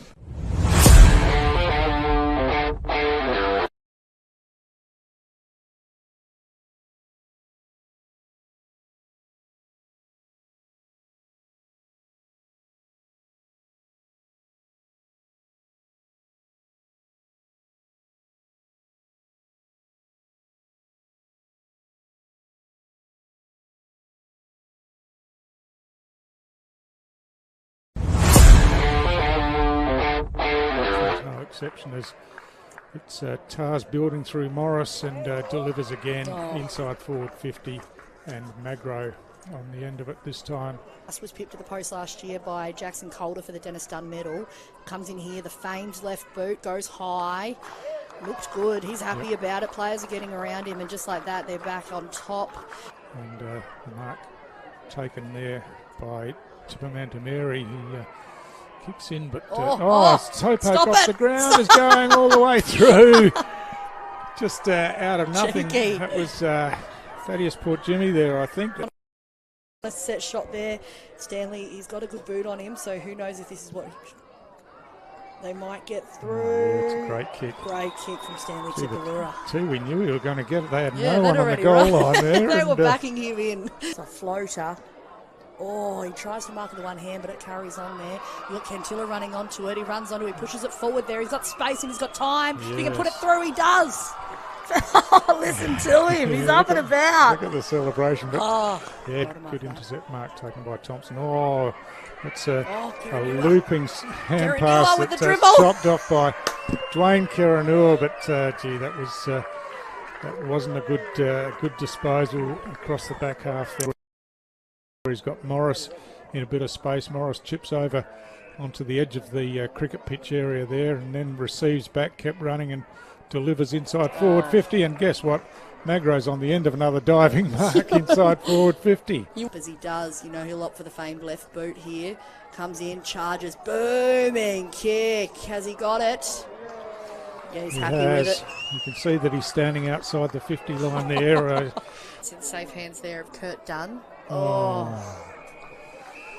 Yeah, just starting to make some Errors basic here. mistakes here, Yeah. aren't they? No pressure on that one, and missed, and Mankara thumps it long to it. I'll tell you what, he's kicked this through. Off of one Massive. step on the left foot, and wow, what a finish that is from Anthony Mankara. Of Collis there, beautifully picked up. Tiwi are trying to apply some pressure, but a beautiful don't argue there applied by Foster Gardiner. Picked up there, beautiful kick over the shot, beautifully done there. Joel Hillis it was, got on the end of that one, and pushing that one forward. It isn't the kick that he wanted, you can imagine, but Cantilla does well to recover. Looking like he's got a bit of space in front of him to work with, and he does well with an educated bounce there. Steps around one player, left boot, puts it high. Beautifully done. yeah, poor Jimmy. That is poor Jimmy there. Just cool under pressure, wasn't he? Sold the dummy to get past a player, and just chipped the ball through for Tui's first goal of the second half. But it was Chipamanta Mary who took the free kick, but the siren's gone to end the game, and a pretty powerful performance in the second half from Waratah Tara. Yeah, big time. And the first kind of half here, or maybe the first quarter and a half of the game, the intensity was high, and you really thought Tiwi were in it. You got to credit them for the amount of pressure they applied to Waratah in the first half game of this footy game here. Waratah 16-19, 115 to Tiwi Bombers 8-5-53.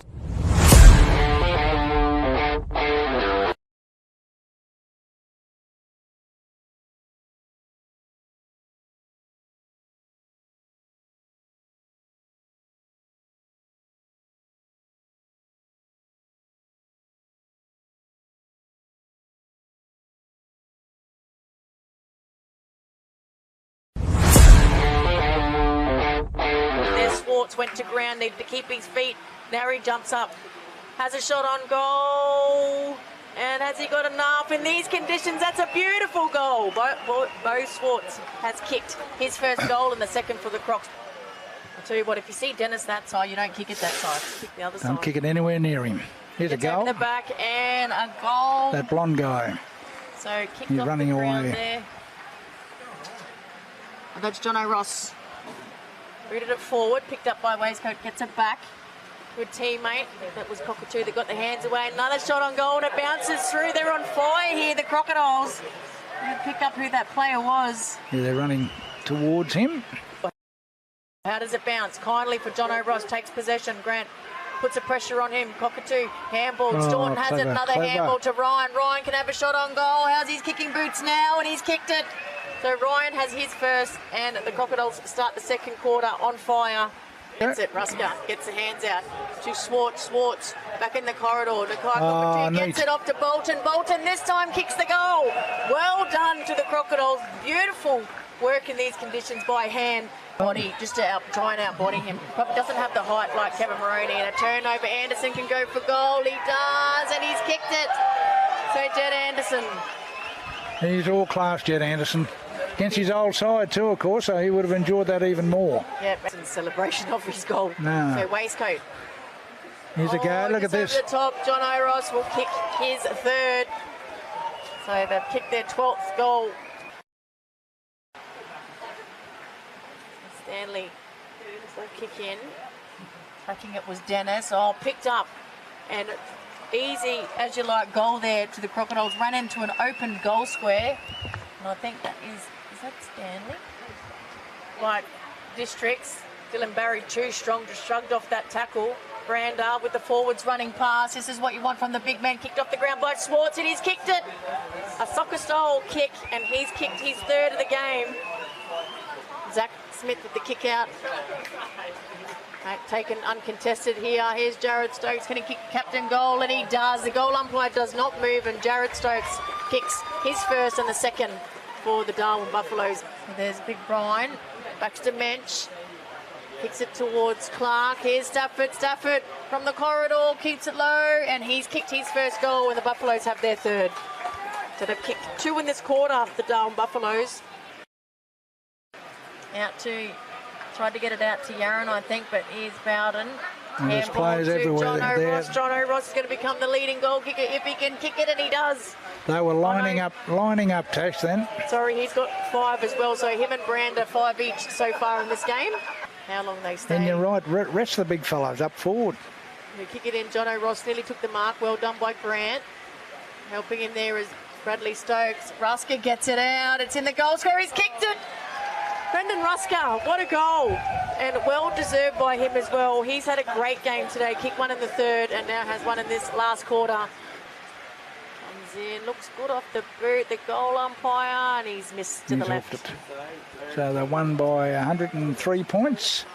21-13, 139 to 4-13-37.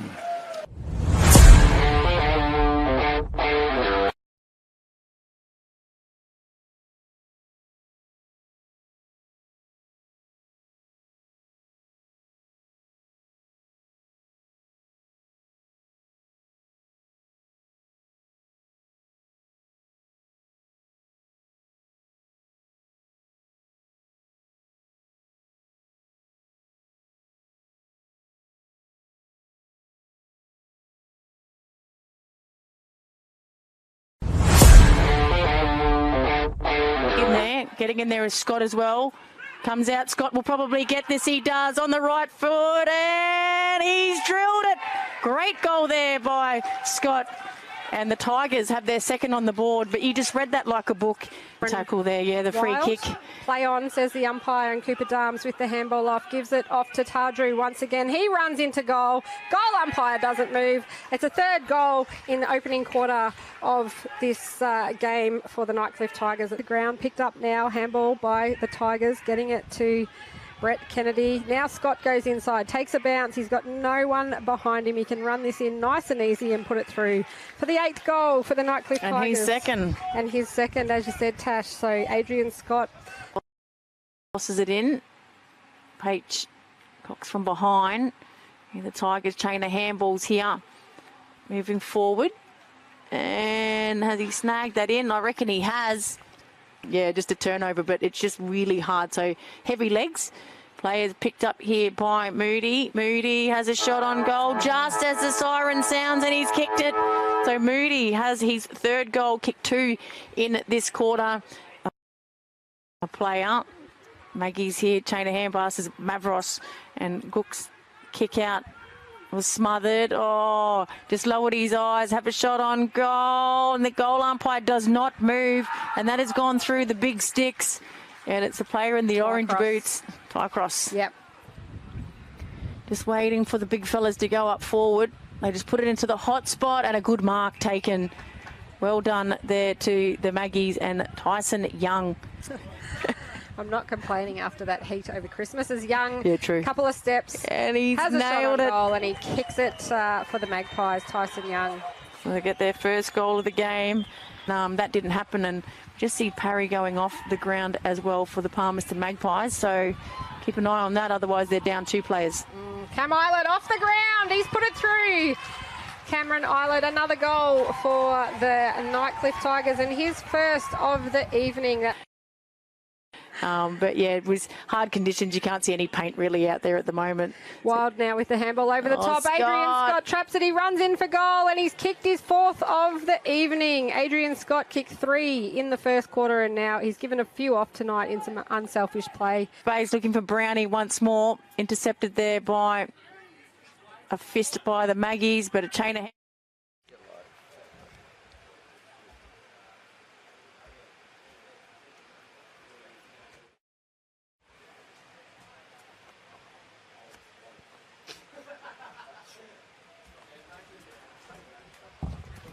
Welcome back to Norbuilt Oval. We're here for round 14 action of the 23-24 TIO NTFL Men's Premier League competition.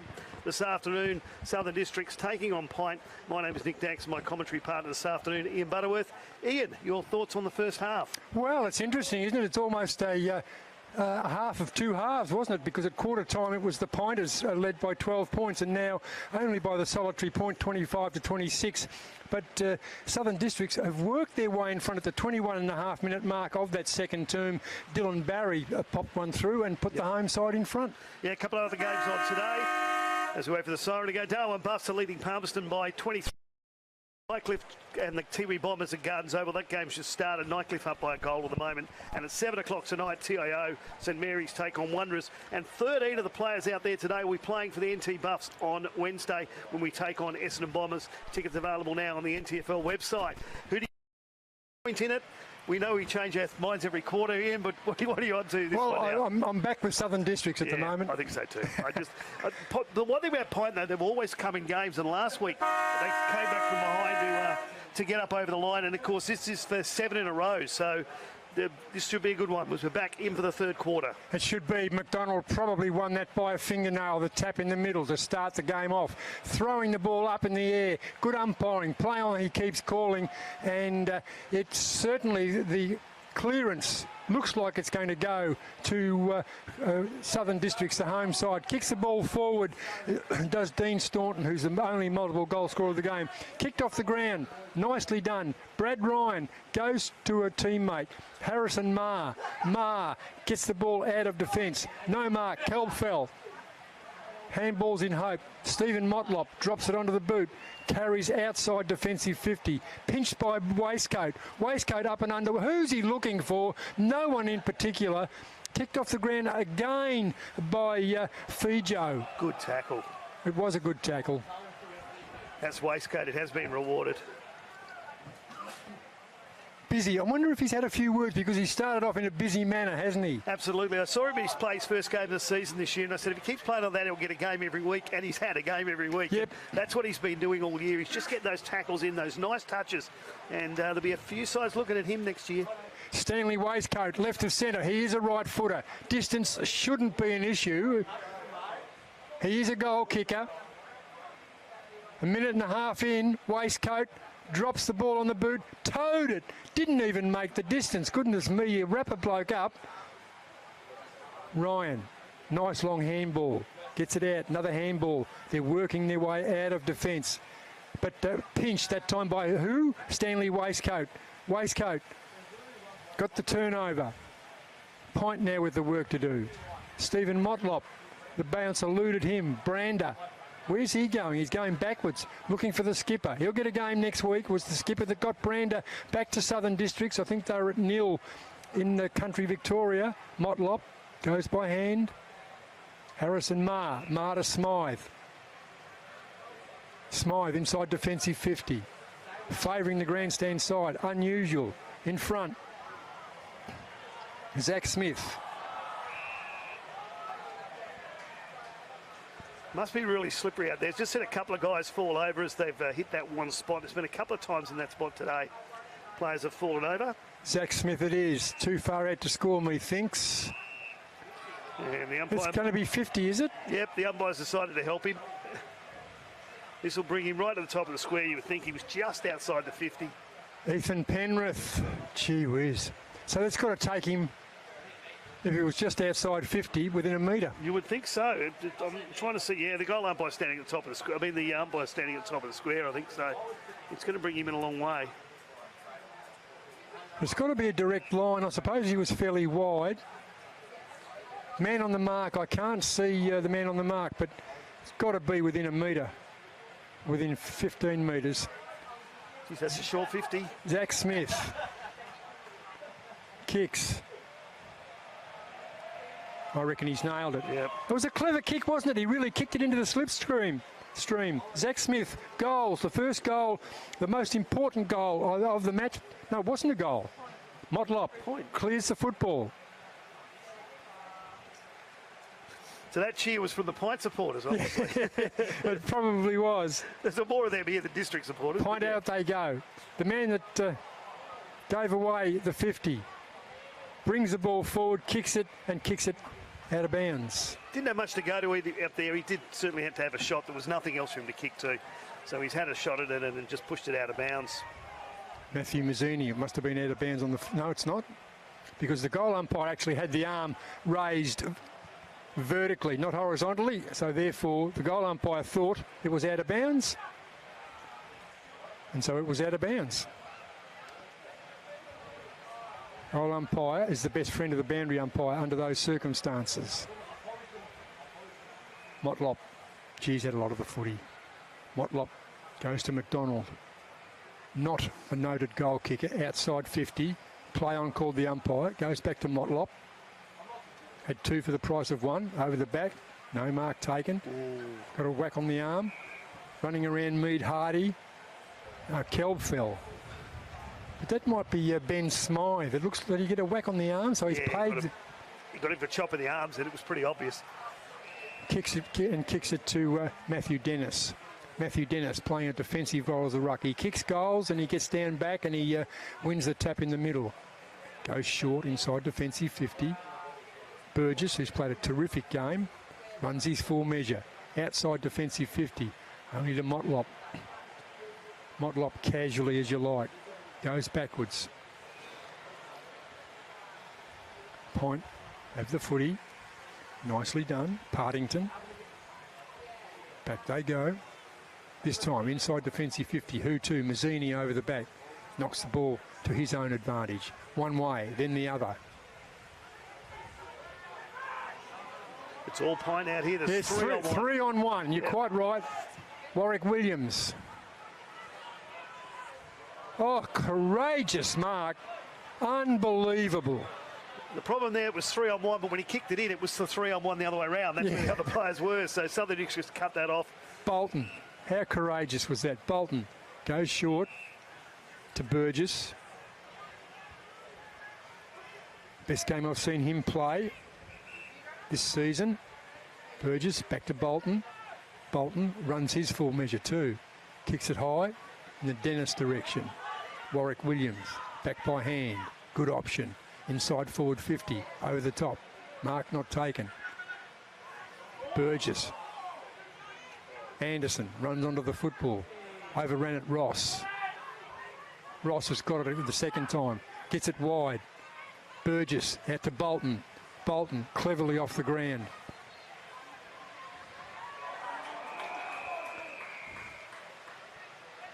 They're going to throw that one in. So on the wing grandstand side, which is unusual. Usually out of bounds, it's on the wing on the outer. But this is grandstand side. As we see a multiple 3 came off, and I thought only 2 went on, but maybe 3 went on, because I can see 4 on the bench for the Pointers. Back to the game. Johnston goes forward. Nice mark taken, Harry Marr. Played well in defence Point today, have they? In fact, both defences have been terrific, haven't they? Really well. Marr, Motlop, Ryan. Bolton's been good too. Bolton's been not in defence, but as an on-baller. Too far out to score. Jai Bolton. Goes short. Goes to the skipper. Staunton, 2 goals. The only multiple goal scorer in the game. He goes forward. Jonathan Ross, a noted goal kicker. Goes outside to Staunton. I'm not sure why. Staunton goes high. Looking for one of the tall players down there, but a series of handballs will get it out. Kelb fell. But a courageous Mark Johnston. Everything he does is courageous. And held up nicely by Nathan Nolan.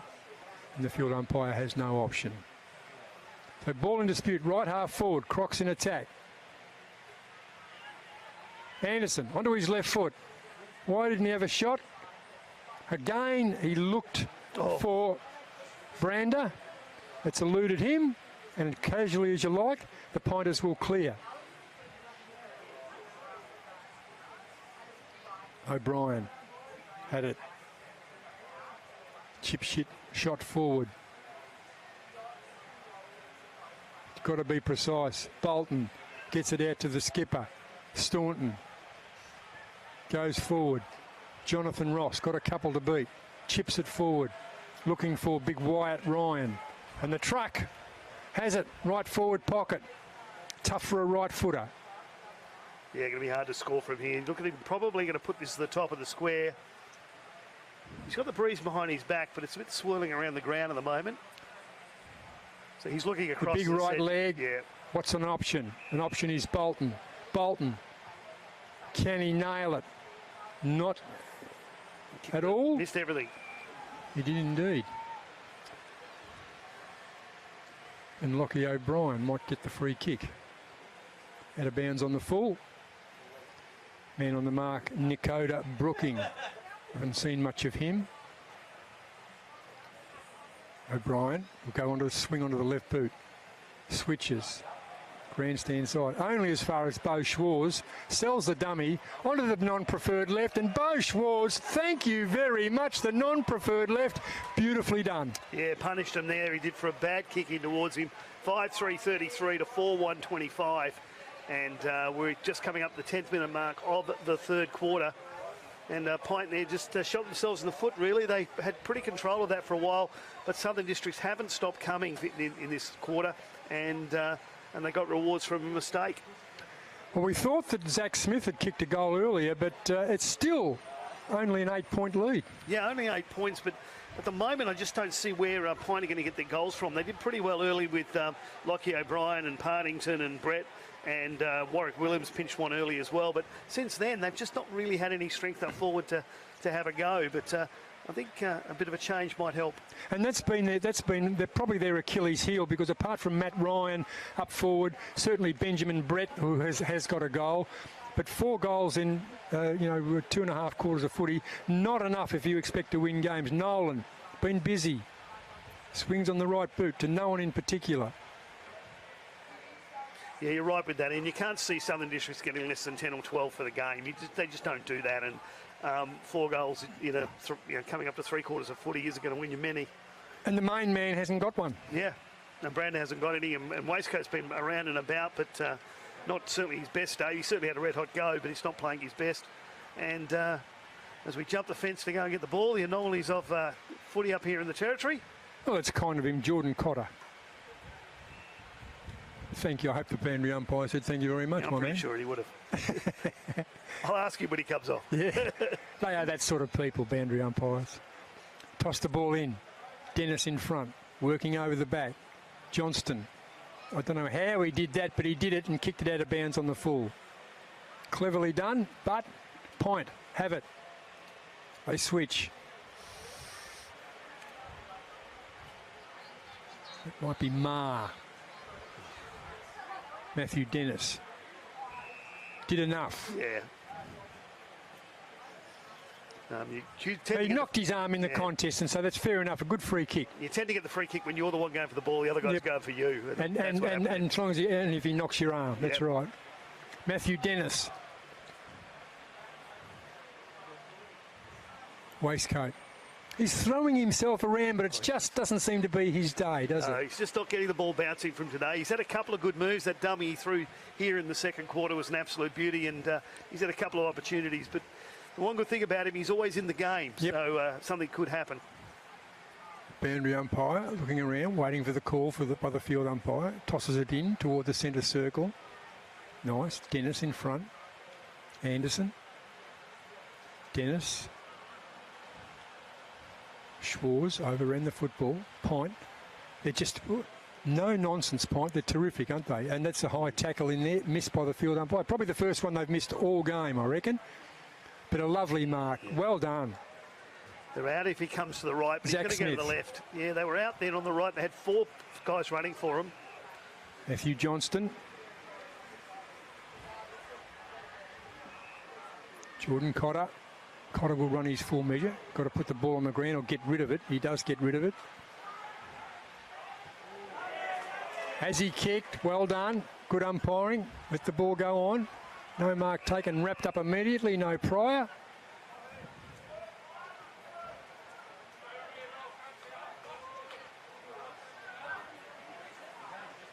Favouring the grandstand side on the wing. Calling the ruckman in. Matthew Dennis. Holt Fitz hasn't done enough. Goes forward, and the defence once again just too strong. Jordan Cotter.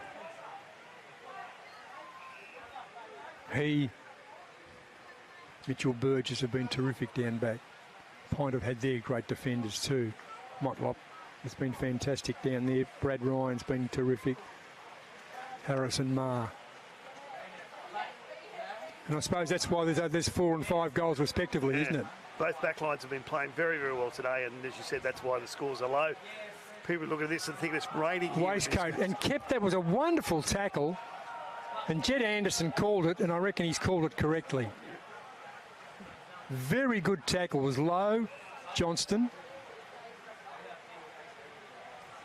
Kicks on goal, or kicks toward in the Ross direction. A noted goal kicker, Jonathan Ross, goes further forward. This time Brander.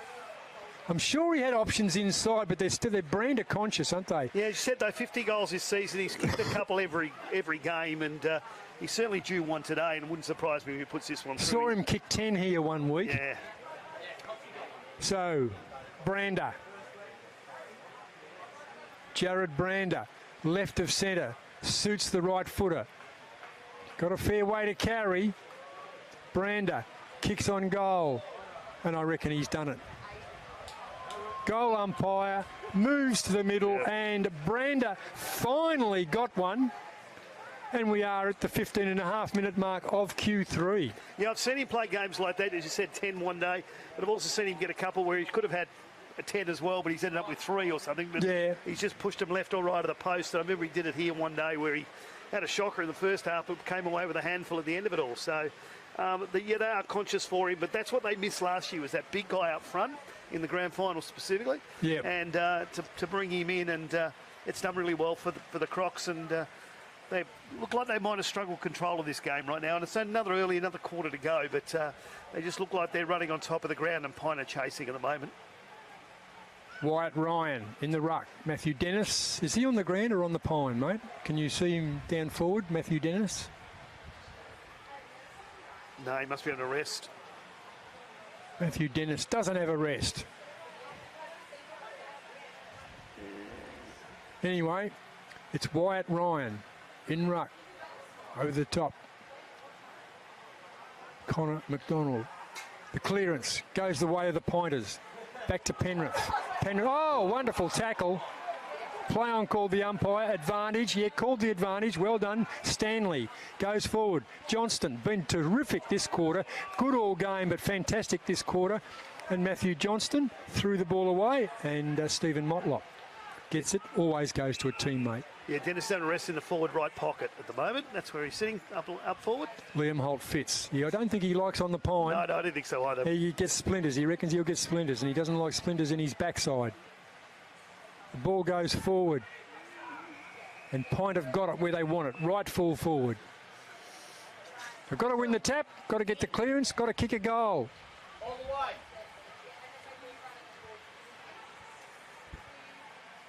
Yeah, desperately need one here, you would think, Pint. In front, Ryan knocks it down. Pint defence there was terrific. Look, this man Burgess has been fantastic all game.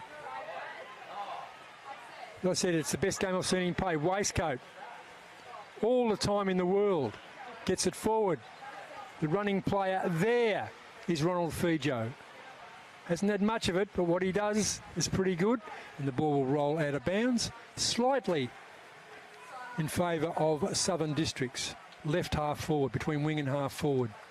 80-minute mark of the third quarter. 6 goals, 339 to 4-1-25.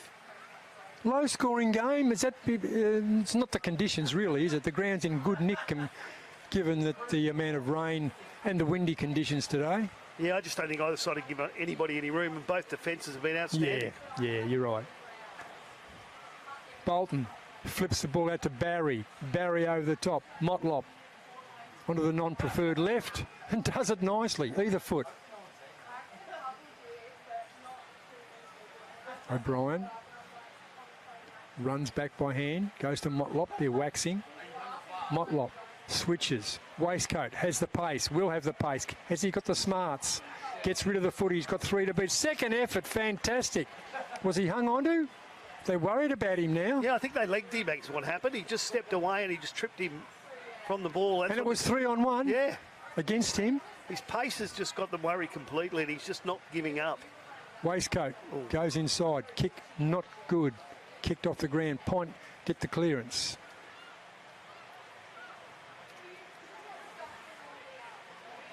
They've got to make the most of this. Forward they go, 1-on-1. In front, Kyle Kirk. Haven't seen much of him. Ducked into the opponent. Terrific effort there by Jordan Cotter. Held him up. Yeah, definitely ducked into it. You can see by the way the grass is torn there as well. He's just lost his footing, and the umpires let him go, and now it's going to come in to ball it up. Good He's asking the question, but good umpiring. Definitely dropped his head. Had no option but to go over the top, didn't he? Did he? Because he almost head-butted him. Jordan Cotter's coming out of that limping, though. Ryan Burgess.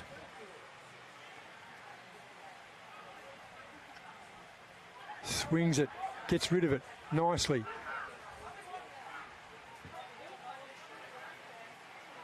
Is the kick any good? Is the kick any good? Beau Schwarz, non-preferred left, has Barry, has Rusker. Rusker, run, his pace is accelerating. And Branders missed it. He was caught between everything then, Brander. He didn't know whether just to let it go, but the way it was bouncing, it probably wasn't going to go. No, you're right. And he couldn't get a hand on it because he would have been tackled, but he was unlucky then. Motlop brings the ball back. Partington. Centre half back. Usually precise. Was that time. Still defending. Back it goes. Smith. Smith has a leading player, McDonald. Goes to Penrith. Now they're outside defensive 50, favouring the outer. Brad Ryan swings it around on the right boot. Over the top Cotter. Lifted in the third term. Free kick, that's easy. Was the advantage paid? Yes, yeah. Well,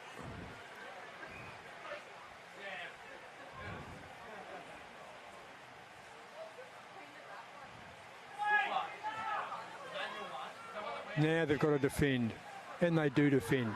Mazzini, he's a colossus down back. Series of handballs on the left boot. Harrison Marr does it and does it nicely. McKimmie can kick a goal. Loves to kick a goal. Harry McKimmie. Already kicked one today earlier on the game. Yeah, the distance will test him. McKimmie onto the left boot. Well, that might... He's done it nicely. Yep, came back very Gee, that was an educated kick, wasn't it? That was an absolute beauty. And they desperately into that 5-1-31 to 6-4-40. So 9 points in it. There was 1 point in it at half-time, and Pint were actually leading by 12 points at the end of the first quarter. Wouldn't be much longer left of this game and of this quarter, and 9 points to Southern Districts at the moment. So McKimmie becomes a multiple goal scorer together with Dean Staunton. McKimmie, one in the first, one in the third. Dean Staunton, one in the first, one in the second.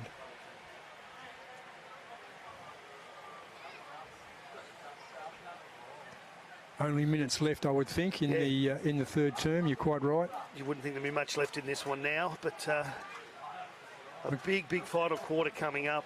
McDonald against Dennis. The clearance, all important, particularly late in the term. Dennis taps it to his team's advantage. Penrith knocked off the footy. Free kick. Anderson. Where's he going? Well, of course we know where he's going. No, he doesn't. He goes to Wyatt Ryan, one of the big men. Picked up Jonathan Ross. Dragged off the footy. Got rid of it. Committed to the tackle. Good umpiring. But Districts have got it where they want it. Deep in their forward line. Kick out from goal. A tap to advantage from Ryan, but no time. It is three-quarter time. Southern Districts 6-4-40. The Pointers 5-1-31. A 9 point to the Districts. Absolutely, and we'll be back with you with the final quarter here at Norbuilt Oval. Kazali's Palmerston Club. Come and check out our cafe, open 7 days a week. Our kids club is open Wednesday to Sunday nights, including weekend lunchtime. Enjoy hot meals with nightly specials at the bistro or cold drinks at the sports bar. Feeling lucky? Have a go at the latest machines in our gaming lounge or grab your mates for a round of pool. Family gatherings or casual meetings, we have something for everyone. Kazali's Palmerston Club, making a difference.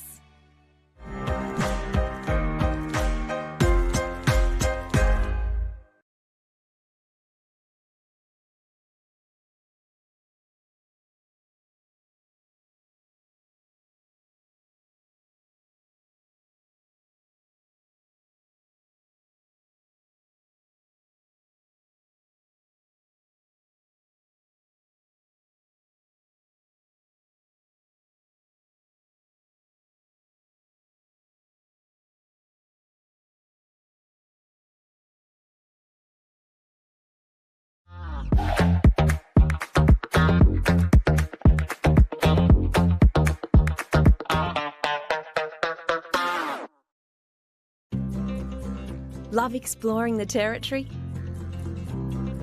If you do, it's good to know that with TIO Comprehensive Car Insurance, if you have an accident covered by your policy, we're here to help with the reasonable costs of towing, as well as your additional emergency accommodation and travelling costs. So get out there and explore. Get a quote today.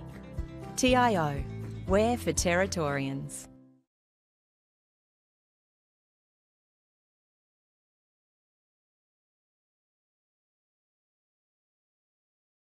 Process. And a bit of constructive talk. I know it's hard, we've been all from the same footy club, but we've come together for this. Show that passion in the MC Guernsey, get in their face.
Here at TIO Stadium in Darwin.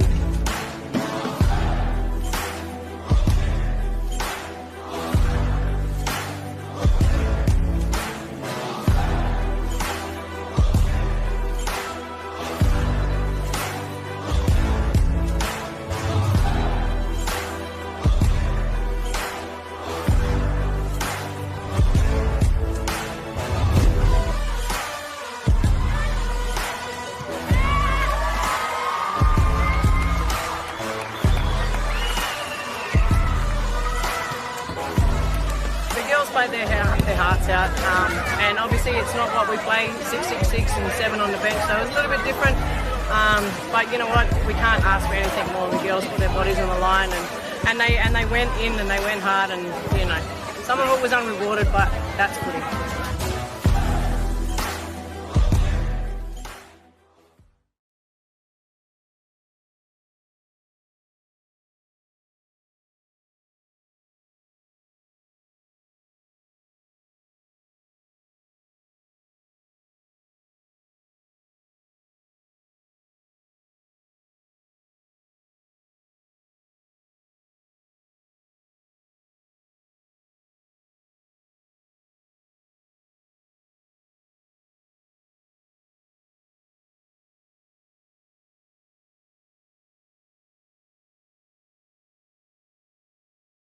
Over, we're here for round 14 action of the 23-24 TIO NTFL Men's Premier League competition.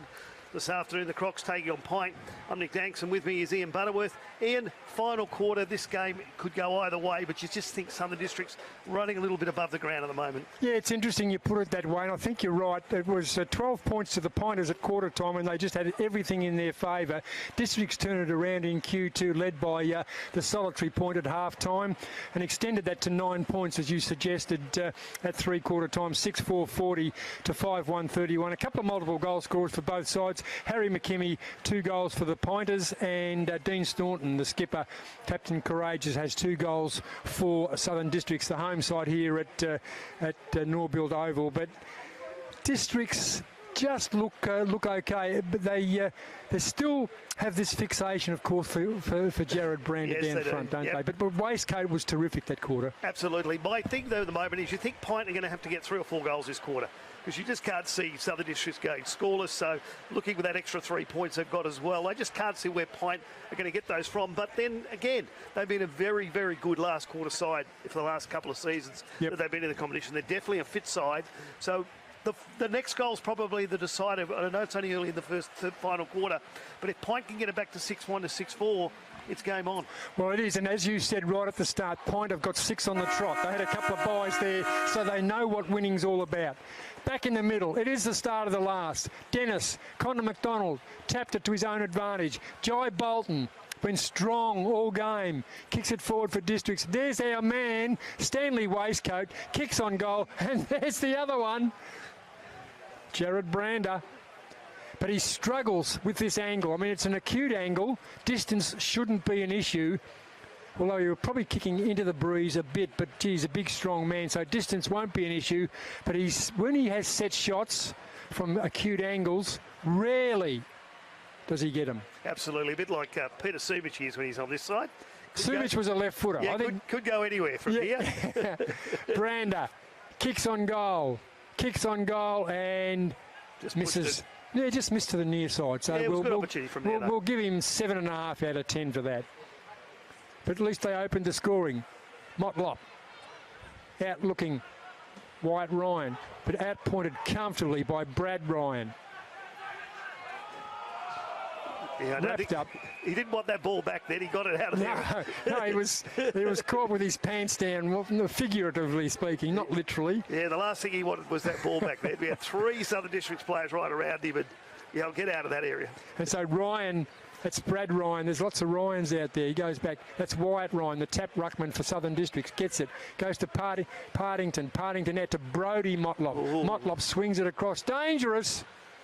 Has the pace. The skipper gets it forward, and Bosch. No, it's Dylan Barry. Now Barry's a left footer. Swings around onto the left foot. And I reckon he's nailed that. That is a wonderful, wonderful, confident goal. Dylan Barry, you said the first goal's the key. Yeah, I think so too. And that Barry and Bolton have played really well. On top of Bowden's had a good one as well. So it's been pretty good up forward for him today. And I think that might 7-5-47 to 5-1-31. We're only a couple of minutes into the final quarter, but Southern Districts just looked really good since half-time. Now, we were not berating, but we're a bit surprised, Stanley Waistcoat, from what we've seen of him all season in that first probably quarter and a half. But, gee, he's lifted, hasn't he? Oh, has he, what? He's come in and he's just ferocious at the football. And when you wake up in the morning and realise you've got him on you all day, you must take a deep breath and think, I'm going to have to do some running today. And Harrison Marr hasn't been bad. Harrison Marr's picked him up in the ruck. Dennis knocks it. There's that man, Waistcoat, flips it out to Dennis. Dennis tumbles one forward, not 15. Play on called the umpire, correctly so. Series of handballs. Out they go. Liam Holt-Fitz. Holt-Fitz goes forward further. One of his few possessions. And a lovely pass in forward. Matthew Mazzini, that's probably the first... it's not Mazzini down there. That is Zach Smith. Hasn't made too many errors. But Smythe has the footy. Now, I've said a couple of times, Smythe kicked 4 last week, so he's a noted goal kicker, left of centre. Been held scoreless today. Smythe needs it. He needs it. His team needs it. Within scoring distance. Smythe kicks on goal. Does he kick across the face? Yep. Does slightly, and it's the minor score. So who will bring the ball back? Southern Districts. Burgess, our man, been terrific all game. Mitchell Burgess. Runs his full measure. Over the back, Brad Ryan. Knocks it to his team's advantage defensively. Liam Holt fits. Out he goes. Sells the dummy once, sells the dummy twice. That was very good, Ronald Fijo. Fijo probably did too much, but again, his second, third efforts, very, very good, and will take the opponent out. And all to Fijo, some individual brilliance. Yeah, he let that ball roll to the pipe player too. Just to hassle him across the boundary line, did very, very well to let that ball go. And so Districts forward, 2 kicks out from goal. Left half forward, grandstand side. Over the back, Dennis, Partington. Series of handballs. It's pinched by Smith, threw it away. Jonathan Ross kicks on goal. The advantage was paid. No, it wasn't. The umpire called that ball back even though it was a goal. So, surprising decision, but he's pinged him for holding the ball. Yep. But didn't allow the advantage. Interesting. So the man on the mark, 51 metres from goal, Bo Schwarz. Don't think he's got 51 metres or 53 metres because he's going to have to kick back unless he kicks into the man on the mark. Schwarz. All the tall timber up there for Southern Districts. Brander over the back. No one went up. The only player that went up was Harrison Marr. Marr to Motlop. Motlop. Inside defensive 50. Partington. Goes forward. Mark not taken. Ball in dispute. Handball. Big man Ryan. Wyatt Ryan. Gets it forward. Brander hung onto. Waistcoat. Ryan looking for the free kick. Free kick's not forthcoming. So where's the football, Brander? The football now is out of bounds on the full or a mark. Forward, Motlop, been terrific. As usual, down back, Motlop, precise. Harrison Marr, one of the great defenders for the Pointers. Halfway, Ethan Penrith. Wrapped him up and wrapped him. He had no hope, did he? Nah, took him as soon as he got the ball there. No prior opportunity. Terrific tackle. And Michael Bowden, reluctantly probably, handballs or hands the ball back to the field umpire. Over the back, Matthew Dennis, Matthew Johnston. Gets there to Jai Bolton. Bolton taps the ball on the ground. Runs his full measure. Kicks inside forward 50 and a stretching mark taken by Harrison Marr. Marr went to handball. Didn't. Kicked. And kicked to Ryan. That's Brad Ryan.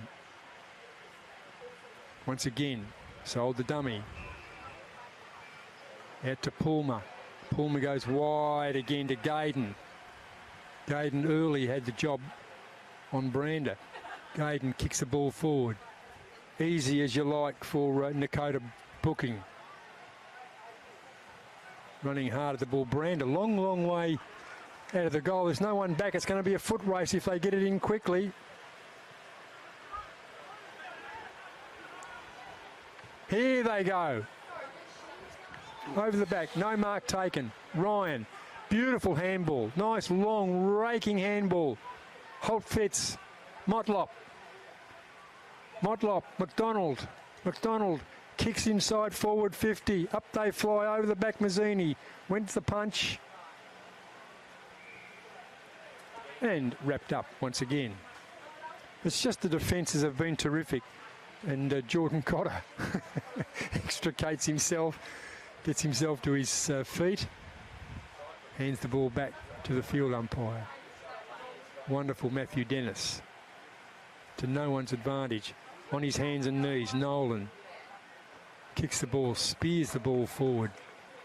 This might be Smythe once again. So he had a couple of shots. A couple of opportunities. They're just not. They're always been difficult shots. Those are out here on this boundary, and I know that Southern District's got one early in the game from there, but it's not a really easy place. That was the to kick it skipper, off and it's his home ground, wasn't it? Dean Staunton from pretty much the same place. So distance not an issue. Smythe, the left footer, kicks on goal and kicks it across the face of goal. So it's not easy. No, we've had two opportunities there where the goal umpires had to run in between the middle of the point post, which usually gives it away. But 5-3, 33 to 7-5, 47. Still plenty of time, though, isn't it? It's only 9 minutes in. Yeah, 3 goals they're going to need. McDonald, too tall, has someone in his sights, and it's Stephen Motlop. Motlop forward again, looking for, can't find, that's Smith. Taps the ball out.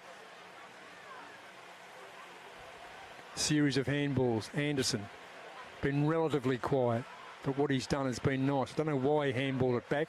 Bolton breaks the tackle and did it easily.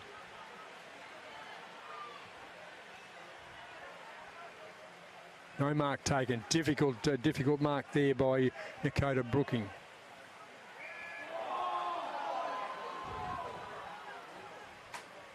Bit difficult to see what happened in. Yeah, trying to work out which crowd it was, the Pint crowd or Southern District. Must have been the District's crowd, I think. Yeah, they're about as loud as each other. Sells the dummy, runs around with ease, heading for the boundary line, 2-on-1, but the ball is probably where they would like it, where we see the 50-metre arc and the boundary line, and the boundary umpire will toss it in. Dylan Barry, a multiple goal scorer. Barry got the only goal in the final term. Elegant left footer he is. Barry tackled Harrison Marr, who's also a left footer. Could have paid that, didn't make much of an effort to get rid of it. I think there's some weary soldiers out there, I think Nick. so. It's been a really tough game of footy. There's been no side giving a break here. It's hard to run on top of the ground, isn't it? You know, they sink into the ground. Handball, Partington, dispossessed. Anderson, kicks on goal, misses everything. Which is unlike him. Brad Ryan to bring the ball back. Right full back. Has he got an option? Straightens up, he has got an option. Dropped the mark, Ethan Smith.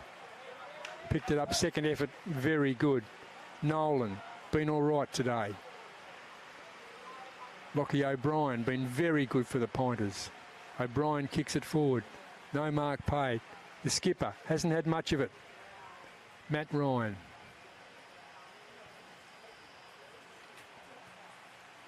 But it's all the way where the Pointers want it. Kick off the ground. Let's pick up that player because that's a goal. No. No, he's called a free kick. Maybe kicking in danger, I don't know. Yeah, he's played the kicking in danger rule by the looks of it. Gee whiz. It was Kyle Kirk who kicked the goal, but the umpires pulled it back. Luke Delahaye turns it over. Pint, 2 kicks out from goal. Ball out of bounds on the far side. Pint slightly in attack. Probably 2.5 kicks in from goal. In front, Wyatt Ryan got the front position, and he's a big body, hard to move. Handball, more in hope than anything else.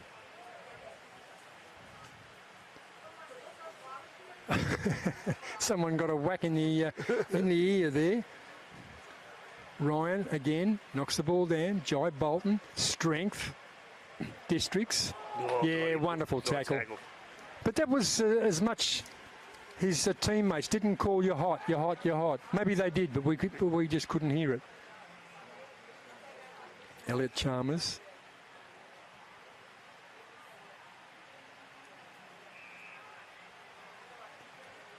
What can the skipper do? Handball it out, under pressure. Benjamin Brett dragged off the football. Mazzini behind. He likes to attack from behind. There's a courageous mark. Lockie O'Brien. Been good all game. Left footer. Now he's within distance. He's got to kick this because what are we? We're coming up 14 minutes. They trail by 14 points, so they need 3 goals, don't they, to win the game? Yeah, they needed 3. He's already kicked 1 today, so... O'Brien runs in onto the left boot. What's happened? I think the goal umpire likes that very much. So Lockie O'Brien adds to his tally. He becomes a multiple. So 6:3:39 to 7:5:47, coming up to the 15-minute mark of quarter 4. Quarters have gone around about between the 23 and 25-minute mark for every quarter so far today, and I reckon that's about the same as this one. So just over 10 minutes left to go, you would think, and 8 points in it. So back to where we were right at the start, Ian. I think the next goal is very important for PINT. They need to get that one. I remember hearing those words. Yes, yeah. This is just, they've just stayed close enough all day. So 12 points at quarter time. PINT were leading. 1 point for the districts at half time, and then 9 points for Southern Districts at 3/4 time. We're at 8 points now, coming up to 15 minutes into the final quarter. So the pointers, I mean, it's easy, isn't it? The sums are the pointers need 2 goals, unanswered goals. The clearance, who gets it? Big Wyatt Ryan, got to assert his authority in there. He's a bit of a one-dimensional player, whereas Matthew Dennis, Connor McDonald, and the big Waratah bloke, if they get the tap, they ruck and they rove as well. I know it's easier said than done. PINT in attack. Brandon Rusker gets the ball out. The pace. Mitchell Burgess. Burgess, talk about pace, Stanley Waistcoat. Goes into oblivion, can't see him, can't find him. The invisible Stanley Waistcoat. What's he done? He's got himself a free kick because he got tackled off the ball. Clearly a free kick, we could see that. I mean, we couldn't see that. Harrison Mars had a tough time. Mars had his moments. Waistcoat, since the halfway through the second quarter, has probably had the better of him. But hasn't kicked a goal. Jonathan Ross, Jono Ross, a noted goal kicker. Jono or Jonathan, doesn't matter, call him what you will. That might be the horse or the straw. Yeah, he could have run it a lot further then as well. Brandon pulled away from him. But he's confident. But he's confident. Very confident. As soon as he looked up, he thought, I'm in here. And he's popped that one in. And 8 goals, 53 to 6-3-39. A couple other games going on at the moment. Darwin Buffs are leading Palmerston by 45, and at Gardens over the Tigers are leading the Bombers by 40 points. And 7 o'clock tonight at TIO, St Mary's versus Wanderers. And don't forget on Wednesday, the NT Buffaloes take on the Essendon Bombers. Tickets available on the NTFL website. Well-earned drink in the middle, Wyatt Ryan. We've got the big man, Matthew Dennis, lurking at centre-half forward. He's at centre-half forward. Brander in the goal square, so they've got the Giants down there, someone to take a catch if they can get it clear forward. The tap, always, the tap goes to Southern Districts. I suggested that would happen, but it's the clearance. PINT, they'll get the clearance. Partington look for the handball, sold the dummy. They go forward. They need to go forward. They need to continually go forward.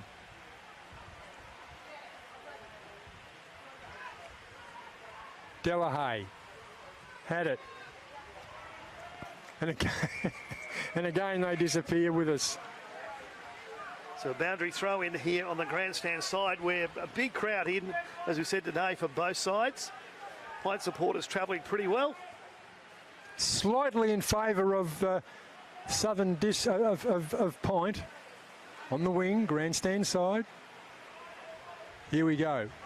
Ryan in front. Hung on to, play on called the umpire. The handball to no one in particular by Ronald Fijo. Kelfell, another handball. They're under pressure, always under pressure. Smythe, well tackled, well held. That was Cotter again. Doesn't mind the size of his opponent, Jordan Cotter. He's a tough snag. Not much of him, but get out of his way. Ryan, McDonald. Ryan always in front. You paid that free kick, didn't you? Yes, I'd have paid that one. Waistcoat, Ma over the back. 1 tap, 2 taps. Harris and Ma, well done, but Anderson got hold of it. Fijo. And Harris and Ma might have earned himself a free kick, or did he give one away? I think Stanley Waistcoat actually tackled him, his own player, and has got a free kick for him. The man of the moment, Stanley Waistcoat, leads to Matthew Dennis. Yeah, I'm sure he tackled his own bloke then. We need a replay, mate. We need a replay. Matthew Dennis goes forward. Brander pushes his opponent out of the way. Dylan Barry on the left foot. If it goes out of bounds, it's quite exactly where the Southern Districts need the football. The home side, they are leading pretty comfortably, aren't they? Yeah, no, it's pretty much 14 points coming right into time on in the final quarter. Districts, right full forward. Dennis in front. Tried to barge his way through the ball away. Doesn't matter. Wasn't seen by the field umpire. Bouncing out of defence is Lockie O'Brien. Lockie O'Brien kicks it to Motlop. Motlop goes further forward by hand, looking out there for McKimmie. McKimmie sells the dummy, runs into an open goal and nails it. Harry McKimmie. Kicks his third for the day. 7-3-45 to 8-5-53. We've seen a couple of games this season and a couple last year where the team behind all day or struggled all day pinched in the last few minutes. I know St Mary's did it once, Point did it once last year at home. So that Motlop up forward, yeah, using his smarts there. Just check him out, because I reckon that he was the one there that set McKimmie up. So he's got his third goal, as you said. They've been winning the ruck, the Crocs have today, but Pine have been getting it out of the middle. They need to get this one out of the middle, and we are in for a big next 4 or 5 minutes. So the next goal to Pine and reduce it to 2-point margin. So the clearance, I always call the clearance important. Wyatt Ryan, Connor McDonald. Up they go. Probably Wyatt. Kick off the ground. Jed Anderson, where's the field umpire? There he is. There, we're back to square one again. Pulls it up. Take 2. Holt Fitz. Threw it away. Holt Fitz clever. Off tap. Holt Fitz clever again. Goes forward. Here we go. Here we go. The skipper, Matt Ryan, gets it in the Motlop direction. Yeah, pinged him for dropping the ball. Yep. Took him on. And Ben Smythe, who's had a few cracks at it.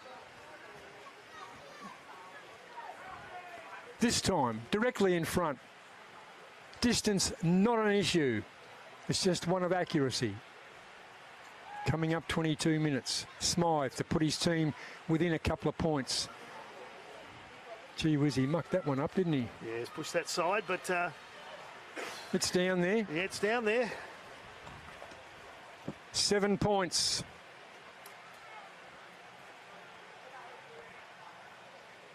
Burgess. Bring the ball back. Runs his full measure, bangs it outside, defensive 50. Over the back, Holt Fitz has had a couple of good minutes. Holt Fitz, handball clever, gets it out to Partington. Partington swung around. You've got to get it and you've got to kick it, Pointers. Pleading with the field umpire, deliberate out of bounds. But the field umpire not having anything. So two and a half kicks away from the Point goal. Left half forward, between wing and half forward. In front, Wyatt Ryan. Handball over the top. Oh, bit of a high tackle in there. And the field umpiring, I reckon, has been exemplary. Yeah, they've done a great job today. The umpires, a couple there that could have gone either way, and I think they made the right decision every time, so they've had a great job. They've got the major free kicks, haven't they? So yep. That's the main thing. So Bo Schwarz willing to put his body in, or his head in. The umpire returned the ball there. Should be a 50 because he's missed him completely, but the umpire threw it back to him, so you get away with those ones. I'm sure you will. Schwarz in defence. Kicks it long and hard. Up they fly. Ball on the ground. Outside to Brandon. Not quite sure why he did that, Brandon Rusker. Brander in trouble. Rusker, second effort. Keep it in. Doesn't keep it in. And the ball is a quick transfer, wasn't it? Very quick. And now Districts have the ball in their court. So the game today really has been the difference. It's just that third quarter where they got those a 9-point lead when they came in at three-quarter time, and it's been about the same distance since then on. Districts, right half forward. That's it. That's it. 8-5-53. Southern Districts, the home team. So come away with a 7-point win. So PINT did win the quarter by 2 points, but in the end, 7-4-46. Southern Districts coming away 8-5-53. Ian, your goal scorers today?